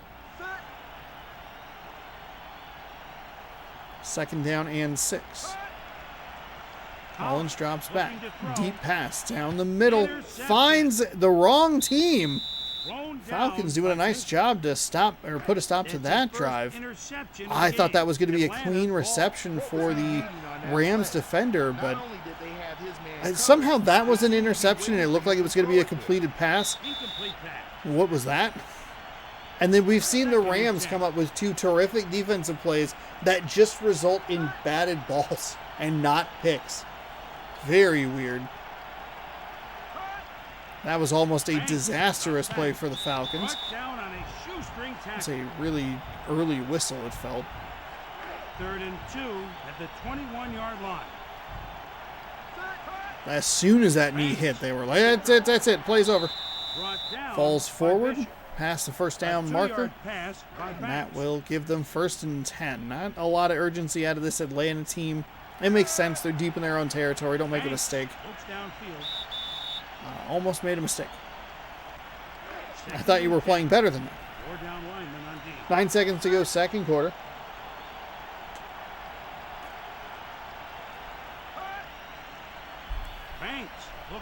Banks throws right side.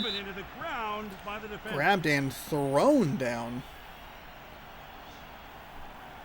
And there you have it. Surprisingly, the yards pretty similar. 4 for 7 on 3rd downs for Atlanta. 4 for 5 The Falcons are set to kick for what's it called? Louisiana Tech. The kickoff by Stoll. Chris, this first possession 3 yards deep in the end zone. critical.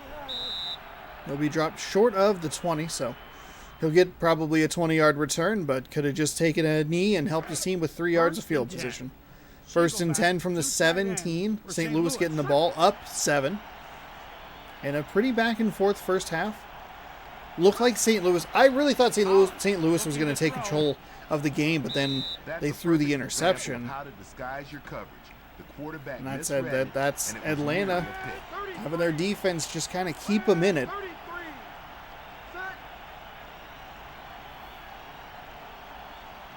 Second down and 10. Ball to Barber. Stop Barber with a nice run and falls or gets tackled and rotated forward.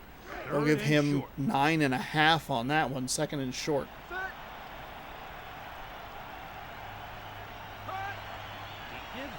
Going with a handoff, finds some room up the middle, gets into that second level, and nice job holding that block.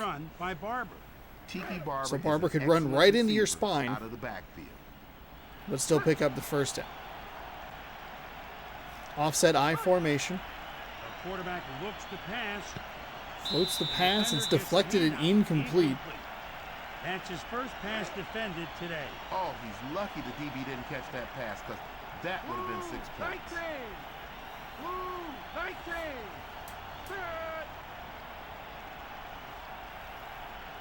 Second down and 10. It's a run. Did you see My that, goodness, all Tom? kinds of wiggles and spins and moves. A nice gain up the middle. Third down and 3. Third down and 3 for the first. Pro set, receiver in the slot for the Rams. The quarterback looks to pass.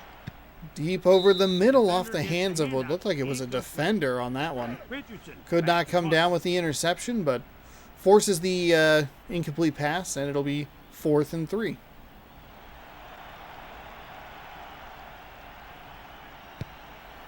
The punt is away. It is a deep one inside the 10. He'll return it from inside the 5. Up to the 15, and gets hit by the first man that sees him. What more can you ask for? It is a very nice punt from St. Louis. And Atlanta's pinned deep in their own territory. One with a pass out to the flat. It's caught. He'll pick up a couple of yards, and it'll be second down and short. A 1-yard pass. He has 3 receptions for 15 yards and a long of 17.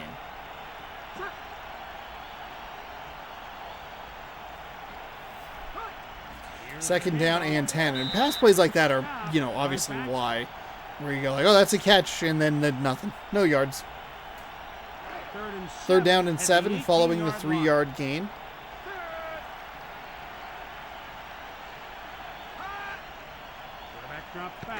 Throws right side, can't find he finds a receiver, but just can't find anywhere for him to go. Ball comes out of his hand, it's immediately, it's in the receiver's hand, tackled immediately. Oh, all right. Mark Royals only coming out for his 3rd punt. You would think he would have more with how inconsistent this Atlanta offense has been. Of course, they do have the missed field goal to their name, so that's exciting for them.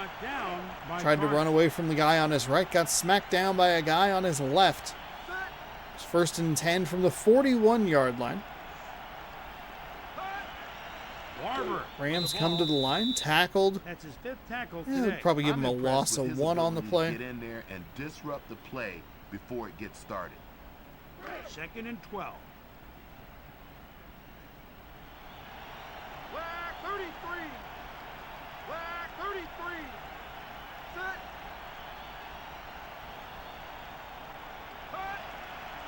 Cut. 2nd and 12, throws right side. Drugged down after a very short game, 4 catches gain. Actually, might have given him a loss on that one. They'll rush 3 with 8 back. Trip receiver set to the top side of your screen. Collins throws over the middle, but a really nice defensive play there. Just kind of looked like he just threw his hands in the way. A lovely leaping smackdown. And that'll set up 4th down. Atlanta's defense doing a great job. They only give up the 1 touchdown on a pretty nice drive. Other than that, they've kept their team in this game. 20 to the 25. Can't quite get to the 30. We'll see if this Atlanta offense can do anything. I have a hard time believing this is their starting quarterback.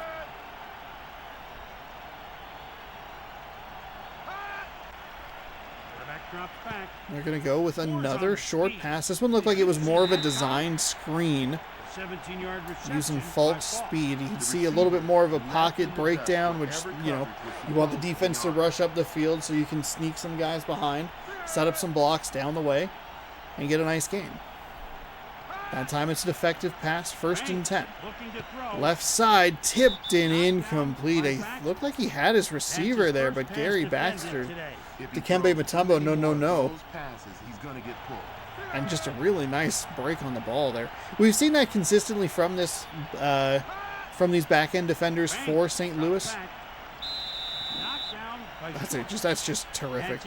Brandon Short The quarterback needs to read the defense with a nice deflection there. all over his target.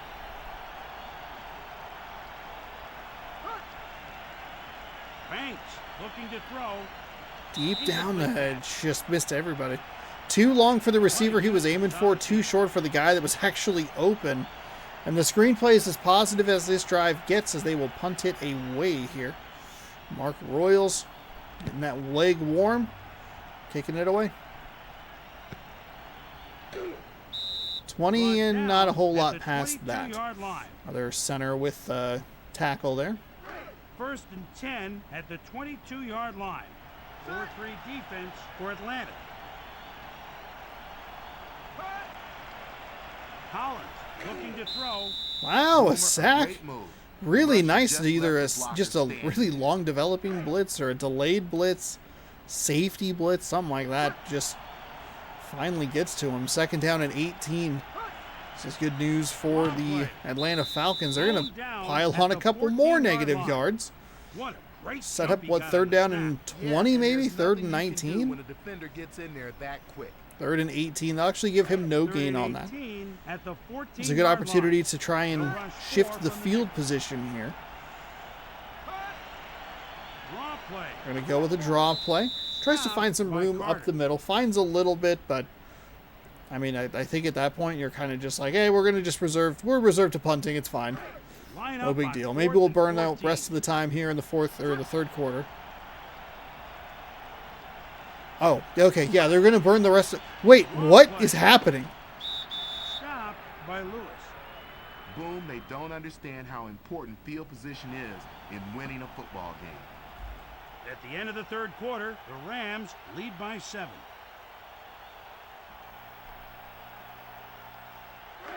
First and 10 at the 26-yard line. They go for it on 4th and 14 and run a draw.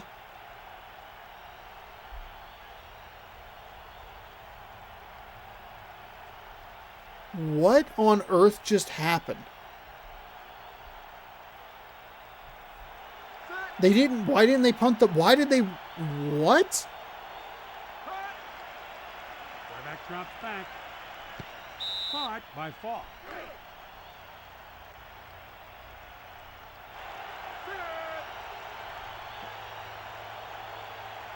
Okay, we've really seen it all. A 4th and 14 draw. I mean, it looked like they were going to just... Have mercy. That's one way to separate the ball and the receiver. That was a great defensive play on the back end there. It looked like they were going to bring out the St. Louis offense to just run the clock out, but the game logic broke. There's a nice catch to get a 1st down. I am flabbergasted at what just happened. Back to the strong side for the Falcons. Banks throws to the flat. He hit him so hard it would have taken a miracle to hang on to that ball.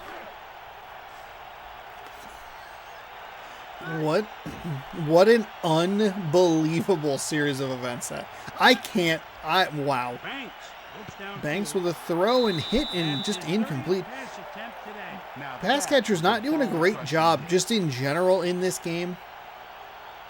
ESPN NFL Primetime 2002, holding on to the ball through contact. It doesn't seem like it kind of doesn't feel like it's real. That one finally held on to, that reception was finally held on to. So Matt Stover, 0 for 1 on field goals. And they can't take advantage of the magnificent field position.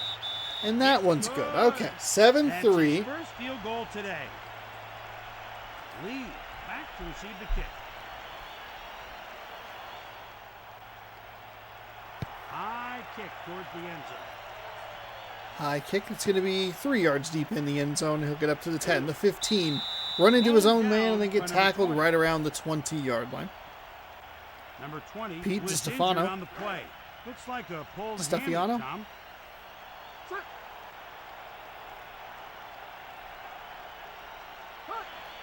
So 1st and 10, throws left side. Finds a receiver who falls forward for a few, but Mo Lewis is on top of it and tackles him before he gets too far up the field. 2nd down and 4. Under 4 to go here. 7-3 St. Louis lead. Atlanta really blew an opportunity there. But I think you can kind of understand maybe why St. Louis would want to do that. Just like, yeah, whatever. They're not going to do anything anyway. Their offense is not great.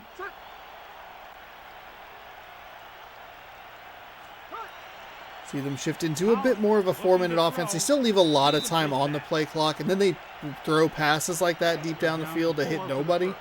So it's like, why'd you waste all this time if you're just going to throw garbage? Kind of that fake play action. Tipped and deflected. And Atlanta is going to get the ball with 3.5 minutes to go. Torn hamstring. By number 20. He's out 6 to 8 weeks. 6 to 8 week injury for these Atlanta Falcons. Kyle Richardson coming out for punt number 4 on a 4th and 4. Beautiful shot there of the goal post as he went to make that kick. You can really see why they make those invisible now. 1st and 10 at the 39-yard line. Offense lines up in the shotgun.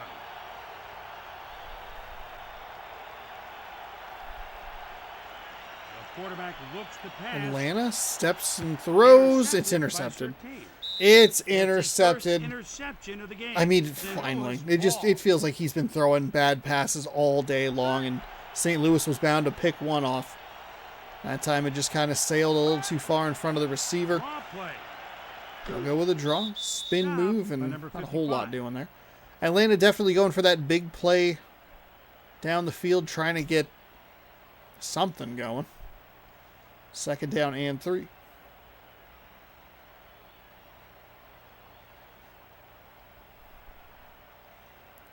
Shout out to some form of clock management. Big fan of it.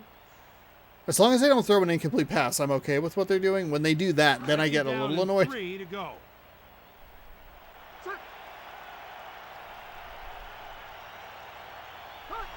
Running play. Now they do have the option to run it down to the 2-minute warning, which you would love to see them do. 32 yards on 7 carries, 4.5 yards per. We'll see if the game has that kind of smarts. Atlanta will probably burn their 3 timeouts here. There's no reason for them to run this play before the 2-minute warning. Then you give Atlanta a bonus timeout. But we'll see. We shall see. At the 44-yard line.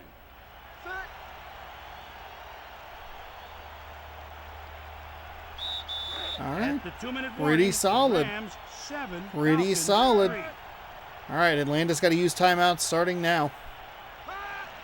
Keep it on the ground. Going with a handoff. Tackled by Crockett. That's No. his 5th tackle today. Okay. Interesting decision. I would use them as early as possible, but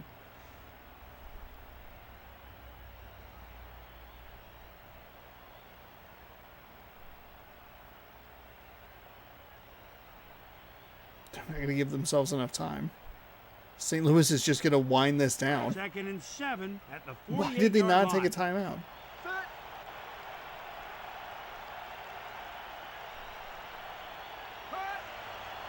Handoff to Barber. Tackle. PlayStation is having a 49-yard real line. hard time here. A 1-yard run by Barber. I mean, I guess you can try and save a couple of timeouts for your offensive unit, but I think I would rather have the time than the timeouts. I would guess that it kind of balances out, but I'd rather have more time to work 3rd with. down and 5 for the first. The D sets up against the pass.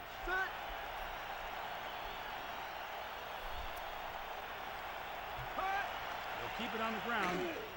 Going to get tackled at the line of scrimmage. There's a timeout. 46 seconds to go. 4th and 4.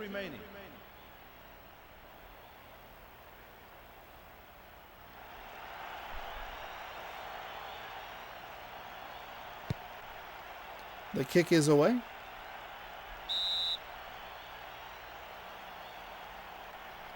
Surtain I am is awarded confused. Player of the game.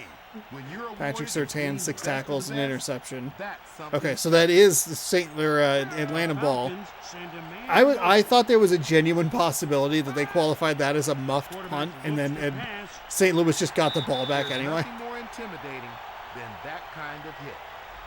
Second down. with So less second than and 40 10. seconds to go in the game. Really a great use of your timeouts, or lack of use of your timeouts, I guess. Banks looking to Thompson throw. throws. The They defender just, made a lasting they impression just, on everyone that has receiver's butter mind. You won't hands. see him running a crossing route anytime soon.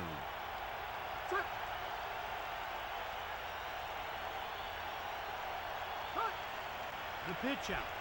Oh, they're going with a trick play. Takes the ball away.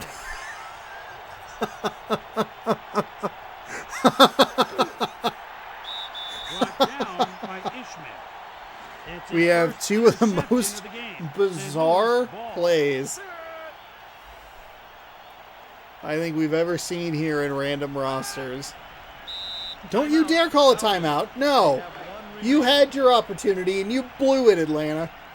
You blew it when you missed a field goal earlier in the game, and you blew it when they went for it on 4th and 14 for no reason at their own, 8-yard line. Stop it. They are all out of timeouts because they did take one on the previous possession. So this will be the last play of the game. St. Louis going to come away with a 7-3 victory. Kerry Collins. I don't know why they're highlighting that. That's the only time we've ever seen a quarterback's stats highlighted. And, of course, it's after they've taken 3 knees. It's a negative 2 yards per carry. Yeah, no duh. The clock runs out on this one, and it's an underwhelming victory for the Rams. They come away with one nice drive. I thought they were going to get another score to really take control of this game, but they threw an interception. Atlanta just couldn't do anything with it. They had a nice drive on their first drive in the game as well, led to the missed field goal. The 5th one I believe we've seen today, 4th, 5th one we've seen today. And they just never got anything going. Two of the most bizarre plays that we've seen, and it was mainly on the interception return, just that running into their own players over and over again. But watching them come out in an offensive formation where it just looks like they're going to run out the third quarter, but then to actually have them run a draw play on 4th and 14, unbelievable.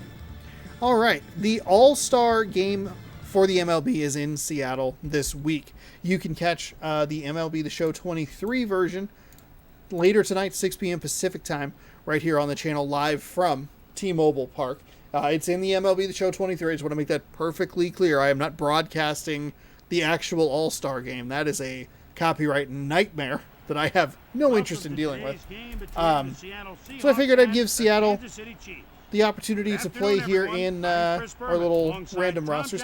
I believe we watched this very game in NFL Fever 2002 when we did that game. So we've seen the Kansas City play Seattle here in Seattle. We're at Husky Stadium, which is kind of weird because so this is like a one-off game for Konami, so they had to go in and make assets for a stadium, for a college football stadium that they don't have a college football game for, because they're going to make one NFL game and hope that it's a hit.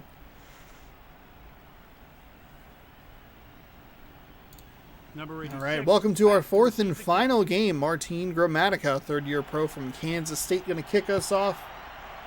The kickoff by Gramatica. Coaches usually script their first 15 plays in a game, so expect some And good he will get up execution to on the offense 20th. to start this Seems game like out. Seattle's going to be bringing this helmet back, helmet and 10 uniform at the combo back 21-yard with the line. new 2 shell rule. Defense So for that will Kansas be City. interesting to see. The pitch out. My goodness, what a tremendous at the defensive 15-yard effort line. there. Seattle's 1-0, Kansas City 0-1. 16. The Did not Seahawks realize that I with a picked man in the 4 slot. losing teams to play those first 2 games. That was almost the most disastrous play we've seen. That was a pitch where the defender could have just intercepted the ball. Peter Warwick comes up with the reception. I do think I like these colors more than the 22-yard line. their current colors. The green and the blue, I think, are better, brighter shades of it. It has been interesting looking at a lot of the uniforms, and this is what I was going to say before that nearly horrendously disastrous play. Chris, I'd like to see the defense come A lot of after them teams a have little shifted more their aggressively colors next from time. like something that's kind of like bright and like really sticks out. Oh wow, Jeff Fiegels actually played for the Seahawks. Okay, they switched them out for like darker color variants, and it just kind of a lot of it just kind of feels very muted. By number 61. The other good example of this would be the Philadelphia Eagles, who went from Kelly green to like a, I don't know, First and 10. whatever green it is now. I don't know, but it is significantly darker, and I think that the other uniforms pop a little bit more. I'm sure there's a heavy level of nostalgia that is associated with them, but I do think overall, especially for Philadelphia, which is a team that I don't watch or have like, 48-yard line. my mom's not sitting 6-yard cross-stitching line. watching Philadelphia Eagles games. She's sitting cross-stitching watching this Seahawks logo with these Seahawks colors. It's going to hit a little closer to home for me, but even as like a person who just enjoys, the uniform stuff, I definitely like the Kelly green of the Eagles a little more than their current colors. And I would say the same. I like one of the uniforms I don't know that I love more than, but I just like seeing because it's kind of a fresher experience, would be the Patriot red jerseys from the AFL. McNair looks downfield. Is it Steve McNair? Lined it up and timed that hit perfectly. I am not as opinionated on like the Houston Oilers. The Kelly Greens, the creamsicles that the Buccaneers wore, these Seahawks uniforms speak to me a little bit more as far as like teams that have taken a bright uniform that really stands out and then kind of muted their colors. I'm on green, At the 13-yard running back line. for the Seattle Seahawks here. Two tight ends for Seattle. Detroit has a terrific new helmet, Nowhere to run. like just absolutely superb, that they ruined with a gray uniform. It's too early to be concerned, but you have to be able to move the chains on the ground. Second down to and win 14 following a consistently 4-yard loss. The Seattle Seahawks have not gotten off to good starts on their first couple of first down plays. They're going with yet another pitch. They're going to find a little more room, but still not. They're down in 7 for the first. Oh, Sean Springs getting a shout out there in the upper left corner before they zoomed in. I didn't see what it says, but I'm assuming Springs. Looks downfield. Ref takes a dive, and we see a completion. More cheerleader action in this episode, or in this game, than we've seen in any of the other ones. Peter Ward's combination of speed and agility make him almost impossible. Is to it Tim defend. Couch? Tim Couch for the... Here's the run. Can't Run bring it off down. the left side. Okay, they're starting to wear this, 11-yard run or for work the this first defense down. a little bit there. They're going to have to Amon toughen Green, up, fourth or this year is going to in the be a pros long from day for the Nebraska. defense. Did not know that. Played for Green Bay for a number of years. The Seahawks send a man in motion. Pass play. It's caught. I don't know if they just didn't say it or they don't have the name for it, but that is not a great pass play. A 3-yard loss. That's a second and 13.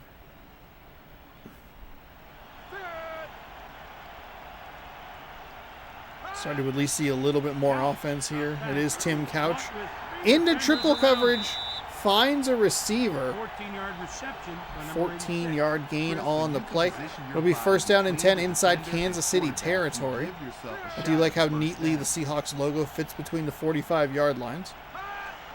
If you're wondering why they're playing at Husky Stadium, this was... Oh, a fumble!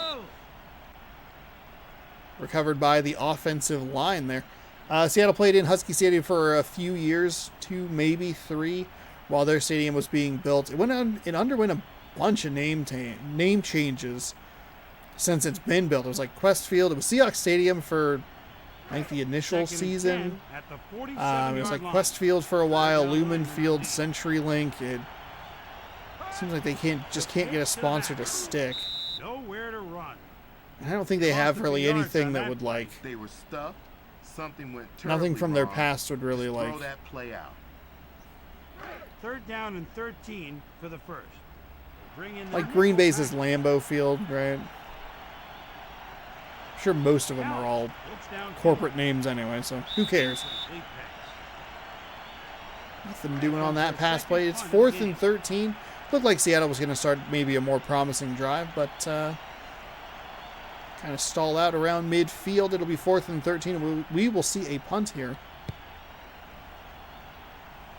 It's going to be inside the 10. Running Waters for Ricky Waters.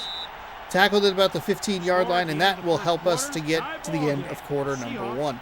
Boy, this is a familiar matchup. Kansas City, Seattle, before the 2002 realignment. 1st and 10.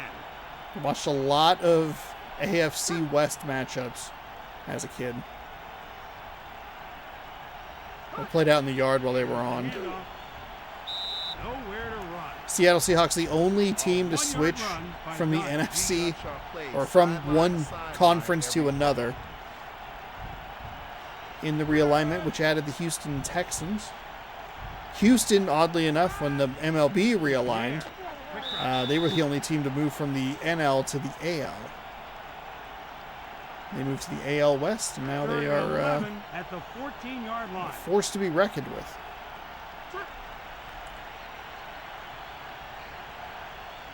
McNair looks downfield. It's caught. Throws down the field. McNair does. Finds a receiver past the 30-yard line. Sets him up with a fresh set of downs.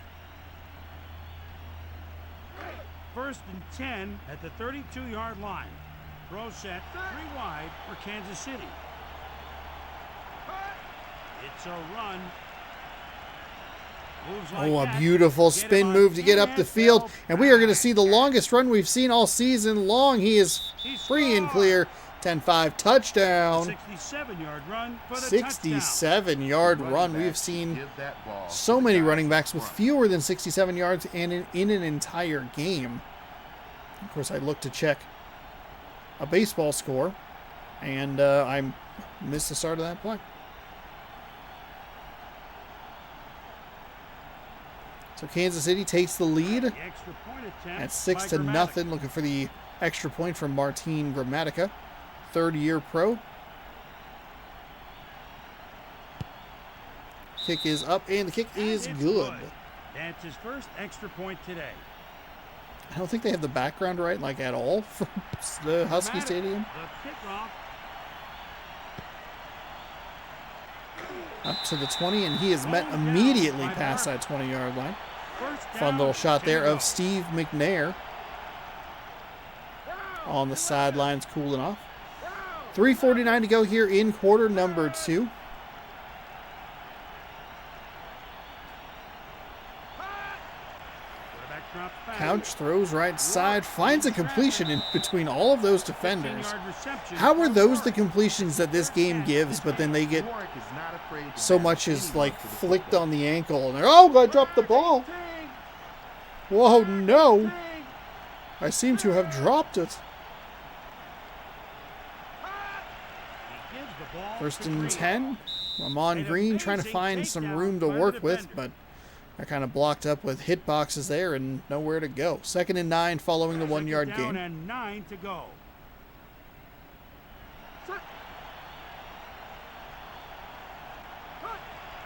Count.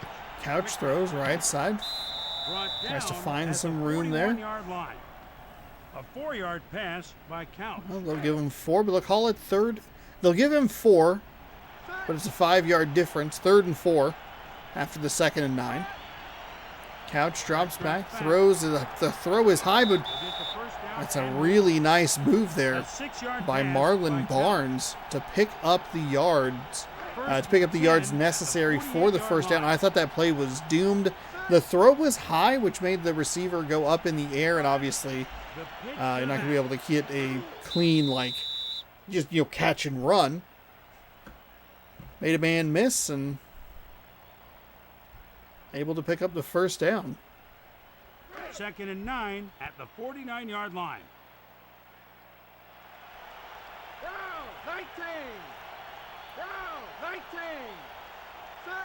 Couch with some kind of audible, perhaps. We'll see if they get this play off before the 2-minute warning.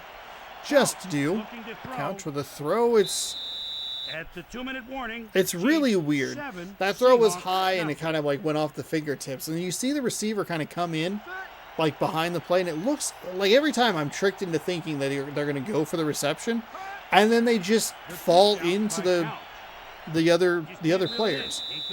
Couch pitches and they try that kind of Detroit trick play we saw. Unsuccessful. We saw Atlanta throw that in the last game, and they threw an interception.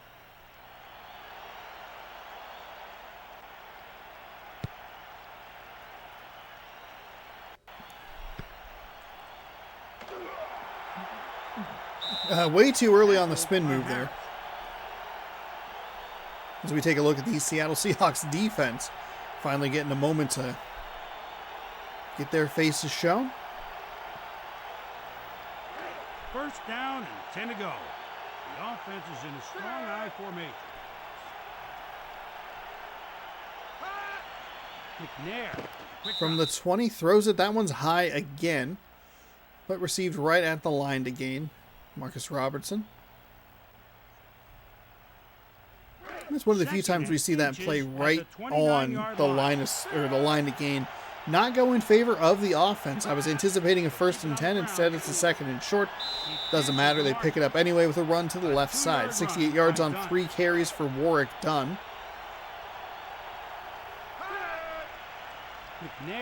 McNair throws deep left side. 1-on-1, and the defense wins that battle. Darian Gordon with a nice pass defense right there. 2nd down and 10. And then he goes and throws the ball into coverage.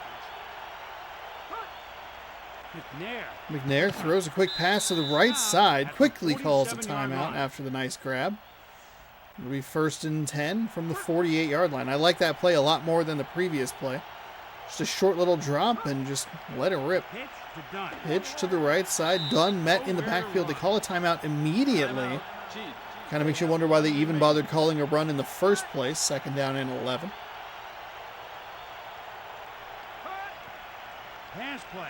Pass play over to the left side this time, or maybe more just right down the middle. Either way, it's a solid gain. Not going to use a timeout here. Hold it in that back pocket. And from the 38-yard line, it is 1st down and 10. McNair throws right side, caught and taken down immediately is the receiver. Emmons with another tackle. 2nd and 2. Drops back. Throws deep down the middle. Finds a receiver deep into Seahawks territory inside the 5-yard line. It's 1st and 10 or 1st and goal, from the 3. And maybe the 2.5. McNair burns Kansas City's last time out. Doesn't matter because they score on the very next play. Kansas City now up 13-0. Is that Randy Moss? I did not catch that earlier. If that's Randy freaking Moss. Steve McNair to Randy Moss? Chiefs line up for the extra point. What?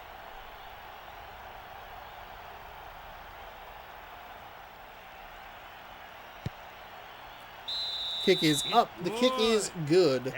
Kansas City leads by 14. Seattle's average after the kickoff, average starting field position, the 21-yard line.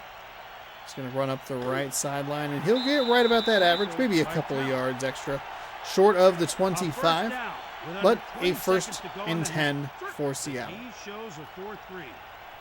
That was a really well-executed drive by Kansas City. I was a little surprised the way that they used their timeouts, but kind of it worked out for them. I feel like they were on a really thin line, or like just very easily could have gone the poor way that we saw with Green Bay missing an opportunity to field goal San Francisco twice, trying to get to the line of scrimmage while the clock was running without timeouts. Seattle threw that pass play and lost 2 yards. Throws over the middle, and that is just nowhere near anybody. 3rd down and 12. 3rd down and 12. They'll rush 4 from the nickel.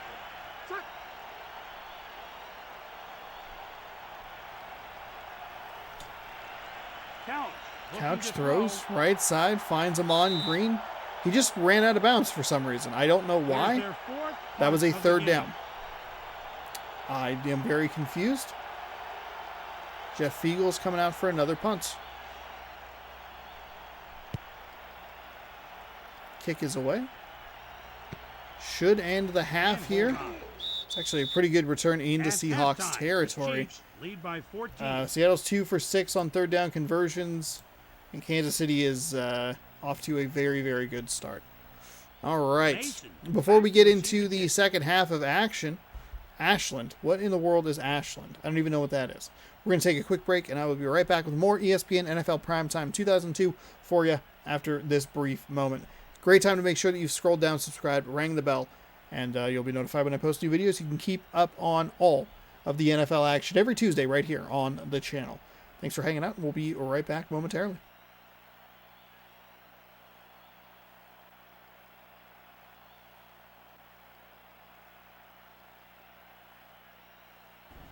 All right, here we go. We are back. The final half of football action here for you. 14-0, Kansas City leads Seattle. As Seattle is going to, unfortunately for them, kick the ball to Kansas City. It'll be interesting to see who And they'll get up to the 20-yard line. First and only kickoff for Seattle so far. 1st and 10. 4 down linemen on D. We'll see what Seattle can do. They're going to call a false start on the offense. On number 61. Is that the right way? That way? 5-yard penalty. First down. That was the right way. He was anticipating this block so much that he jumped the count. 1st and 15. So 1st and 15, little bit of a break for Seattle, who's giving up some long drives to this Kansas City team already in this one. McNair with a deep drop. He's going to go deep down the left side, blocked beautifully by Darian Gordon. Second pass defense on the day. 2nd down and 15 following the incompletion. That a defender was in position to just jump up and make the play. Kansas City trying to stretch to the outside, but nothing doing. Really zoomed into that referee's butt. Check out the extra polygons on that that little flag that he has there. 3rd down and 16. So not a great start here for Kansas City. 5-yard penalty and then a loss of 1. He's going to get sacked for a huge loss all the way back at the 1. And I would expect to see Seattle just go for this. Go for this punt. He is in the back of his own end zone. We have never seen a blocked punt in this series, no matter how good it looks in NFL Fever.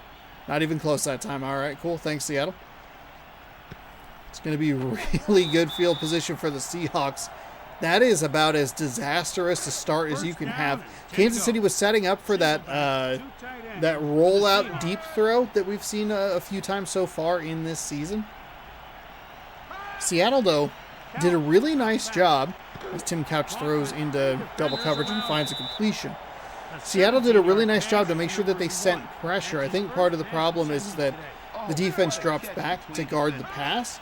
Seattle got the pressure up there, and they were able to find a big loss. That was a 12-yard sack all the way down to the 1-yard line. Really helps with this field position, sets up a 2nd and 9 after all that. Inside the 30, and actually inside the 25, I should say. Going to go with a run play. Dodged the first man, but couldn't get to the second one. Teddy Bruschi. I think Seattle needs a touchdown here. Sometimes, you know, I commentate and I go, maybe you can get a field goal. I think with the way that start happened, I think a touchdown was probably the best way that they could go here. And if you want to double down here, the kicking game has been awful. Awful today. Seattle's kick is up, and it will be true. Nothing, no funny business happening there. Seattle gets on the board 14-3. And that simultaneously feels accurate and disappointing. Seattle hasn't really done a whole lot offensively in a consistent manner, but disappointing from the context or from the perspective of they started on deep in Kansas City territory. 1st down and 10 to go. They get the benefit of the penalty. They forced another yard loss. They got a big sack. Maybe that helps him get into some rhythm offensively. Dunn on the to the outside, tackled by a number 28 on the defensive side. Darrell Green picking up tackle number 3 on the day. It'll be a 2-yard gain. Second and 8. Round 64. Round 64.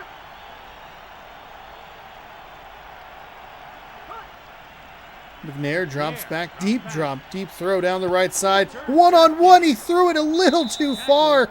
I thought it was going to be a completion to number 84, Randy Moss, but instead it's an interception. Kind of just an arm punt there. Couch drops back with a deep drop, throws it deep down, more the middle for Tim Couch. That one just deflected on the backside. It looked like it was a little short, maybe a little bit of a miscommunication because the receiver was just going. Pass play. Left side, tries into double coverage, finds a completion inside the 40. And that is, it's a nice completion. I am so confused by some of the completions in this game.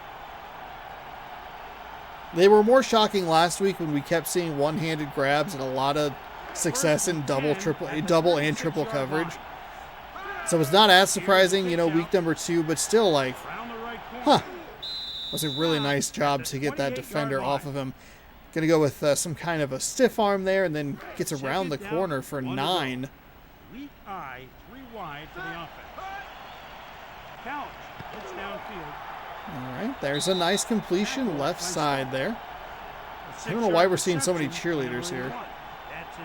They were not really in rhythm. I don't know if maybe that's the point, but first and 10, going to the flat, and that is well read by the Kansas City defense to drill him and drop him for a loss. Second and 15. To go. Lone runner in the backfield. The quarterback looks to pass. Throws to the left side. He'll gain those yards back, maybe a little bit more. Sets up at least and manageable, you know. Third down at 8. For the first. They'll rush 3 with 8 back. Couch. Couch throws. He's going to find a receiver, but too short of the line to gain. Kansas City does a good job to weather the storm. All right, Tim Cedar. He's 1 for 1 today, long of 41. The kicking in this game is unpredictable. They're going to call that one good, I guess. I don't know. I thought it was going to be. I commented earlier in this video, oh, you know, you get kind of a feel for what's going on. And then the game said, no, you don't. You don't know what we're doing. We're kicking it all over the place. You have no clue if these are going to be good or misses or nothing. He's now made 6 tackles in this game. Nothing. Who could possibly know?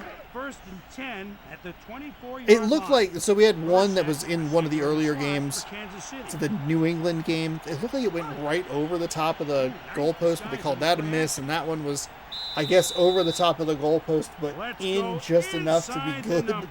I don't know. It was so weird. All right, Seattle's put up back-to-back field goals. If they score a touchdown, they're going to probably have to go for 2. A field goal at this point is kind of useless, though I don't know if I trust them to get a touchdown. Maybe a field goal isn't useless, depending on when they get it. Third and 2 at the 32-yard line.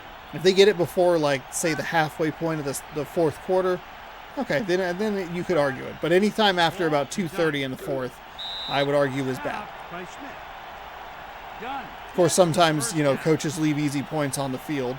I should know as a Packers fan in the year Tom Brady won the Super Bowl with the Buccaneers.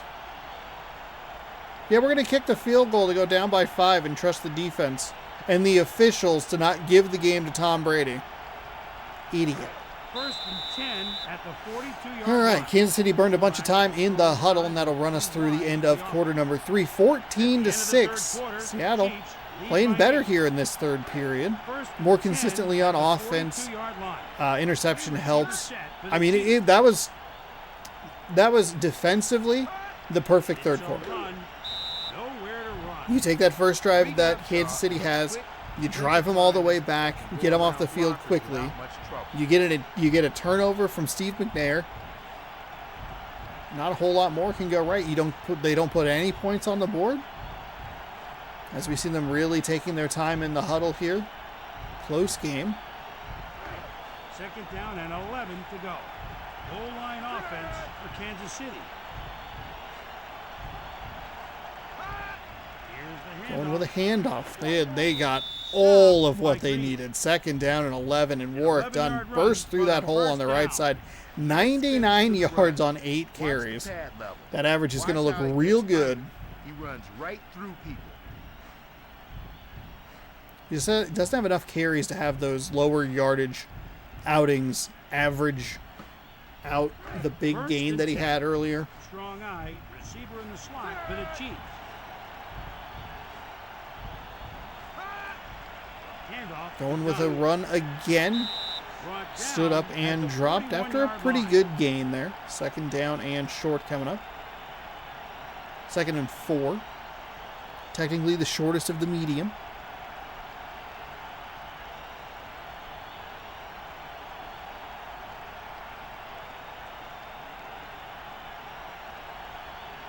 Second and 4.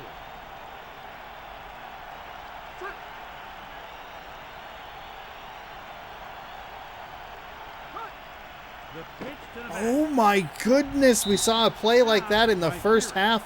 It was the first play Seattle ran with a defense or a defender just in the backfield immediately, and we saw that again that time. That pitch play is super dangerous because it looks like it could be a fumble or an interception just so easily. Neither team has turned the ball over on that play, but they have lost significant yards on it. 3rd down and 10. McNair from the shotgun. I don't know why you would throw the ball here. It's intercepted. Oh my goodness. That's exactly why you don't throw the ball there. Just keep it on the ground. Wow. Second pick of the day for the Seahawks defense. 2:42 to go in the 4th. Kansas City is willing to run this clock out, so it's touchdown or bust here. Not a great throw, overthrew everybody, or just really bad timing on the jump from both players involved in that. 2nd and 10.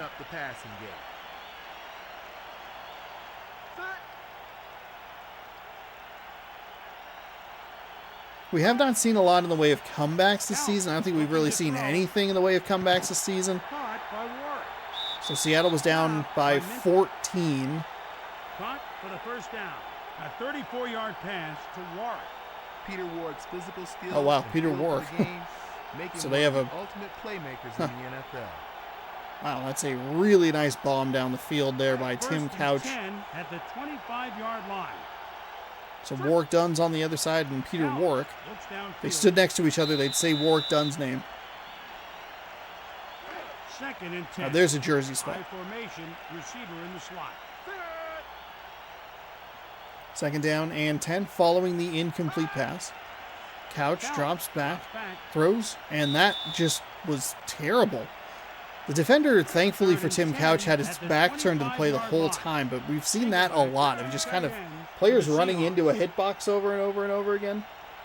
It's very odd. Couch, deep pass into the end zone, tipped in, incomplete. I mean, it's I don't know why you're going for a field goal here. This is such a risk. I like the throw there. I like that play. It's one-on-one. Kick is up and good. 3 for 3. But Seattle is going to be in a tight spot here.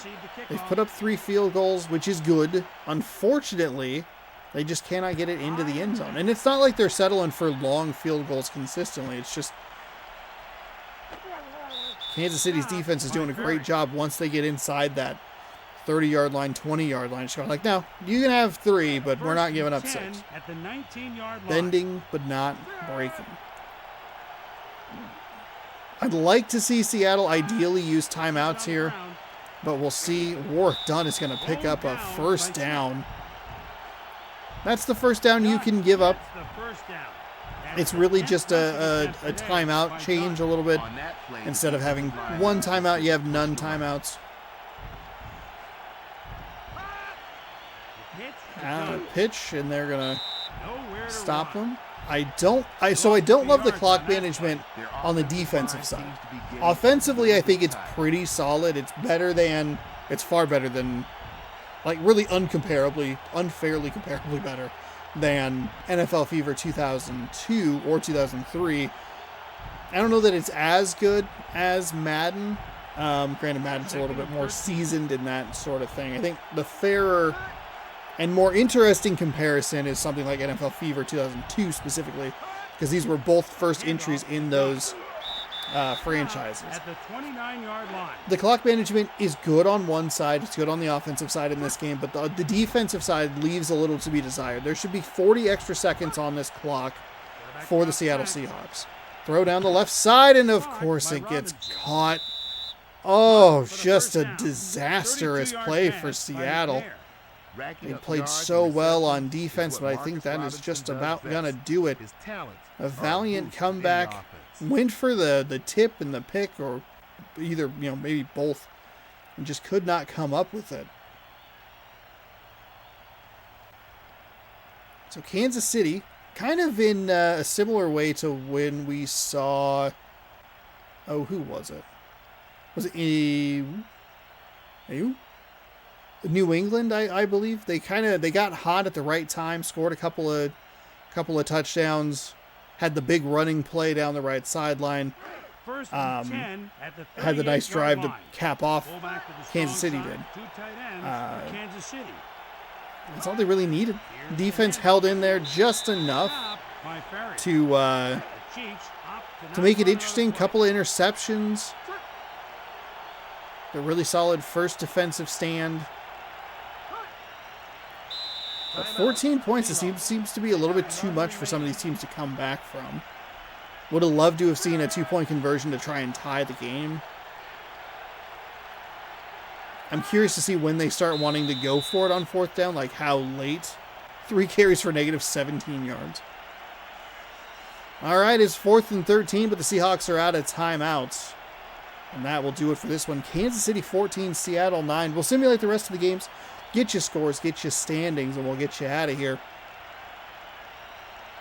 We'll see you next week. I love the way that these games move and flow. I love that we can get 4 of them in, even with one going almost an entire extra period in overtime.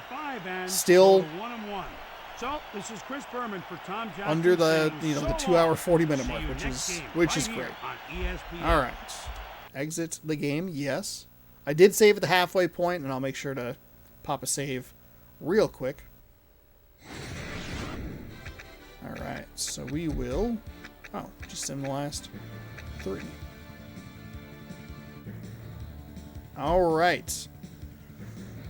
So let's do. I wonder if we'll ever see a primetime player from a game that we broadcast. I kind of doubt it, but we'll see. He had 2 TD receptions for 81 yards. Who was it? Kansas City running. Warwick Dunn had like 100 yards rushing, but whatever. All right, let's begin week 2 by talking about the Cardinals. The Cardinals, I'm pretty sure, are the team that have the bye week in week number 1. With an odd number of teams, they always have to have a team on bye, and the Cardinals drew the short straw and did not play in week number 1, which is wild. They should have had extra time to prepare against their first opponent, but they come up short 20-10 in Washington. So the Cardinals now 0-1. Bills beat the Dolphins 14-3 in Miami. The Titans take care of the Bengals 13-10. The Cowboys all over the Lions 14-0. Colts beat the Broncos in a battle of future Peyton Manning teams 14-10. Giants beat the Packers by 3, 13-10. Patriots blank the Panthers 14-0. That was a game on this in this episode.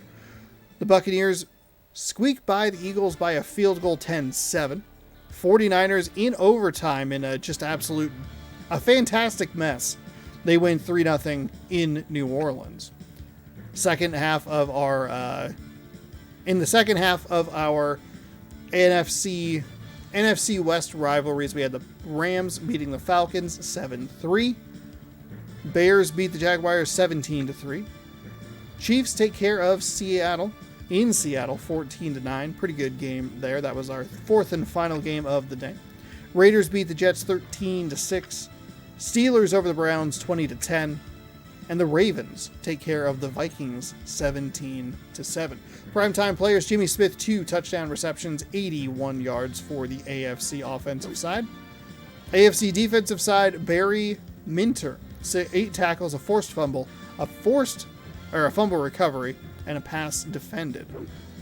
Tim Cedar, AFC special teams primetime player, 3 field goals for Seattle. So there, hey, we got one. We got one right here. We might actually had one last week as well. Isaac Bruce. This actually kind of gives us a taste of who's on what team. Isaac Bruce, 107 yards and a touchdown reception for the Bears. Anthony Simmons for Washington, 6 tackles, 3 sacks. John Carney, 2 for 2, 2 field goals and 2 extra points for Washington.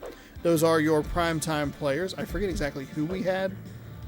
Oh, David Akers. David Akers was on. Okay, so we're just getting special teams players. All right, excellent. Excellent. Yep, both of the special teams players from last week were in week number 1. All right. Did we get both special teams? No, we didn't. Okay. All right. Let's see. Standings. How do I work this game? Let's go to the NFC East. 2 teams at 1-1, Dallas and Washington. The Cardinals are in the NFC East, which is very weird. They are 0-1. The Eagles and Giants both 0-2.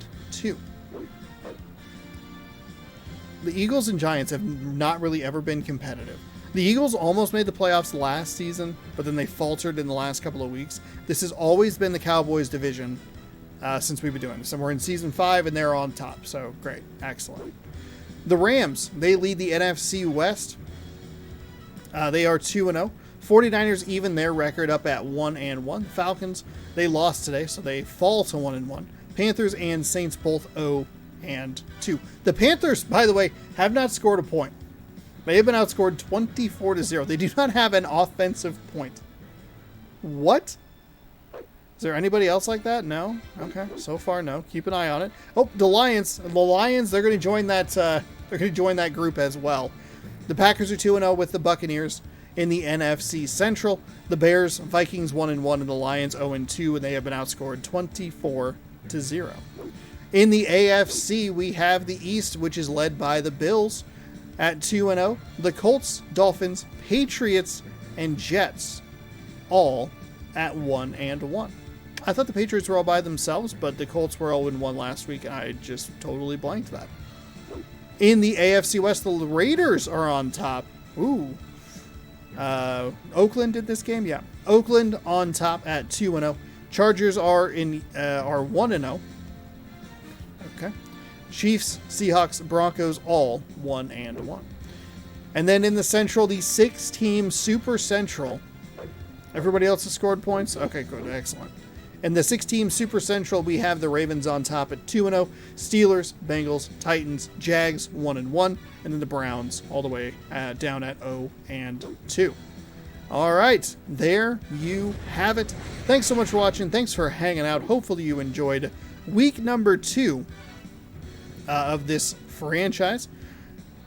We will be back next week with a selection of 4 more games. I thought I had all 4 of them figured out, but then I realized that there was a duplicate team that had already played. So I'll go back and see if I can find another matchup of 2 new teams, or maybe I'll try to find a good matchup between some 2-0s or some 0-2s. If the Panthers and the Lions are playing against each other, which I should look at really quickly, that would automatically work for the 4th slot. No, the Panthers are playing the Falcons. All right. Thanks so much again for watching. Hopefully you enjoyed. We will see you next week for more NFL action right here on youtube.com/ShaunosaurusRex, where Random Rosters posts every single Tuesday. I appreciate you watching. Appreciate you hanging out. Hopefully you enjoyed, because I have a good time making it. We'll see you later. Subscribe. Ring the bell. Goodbye. Good sports. Go team.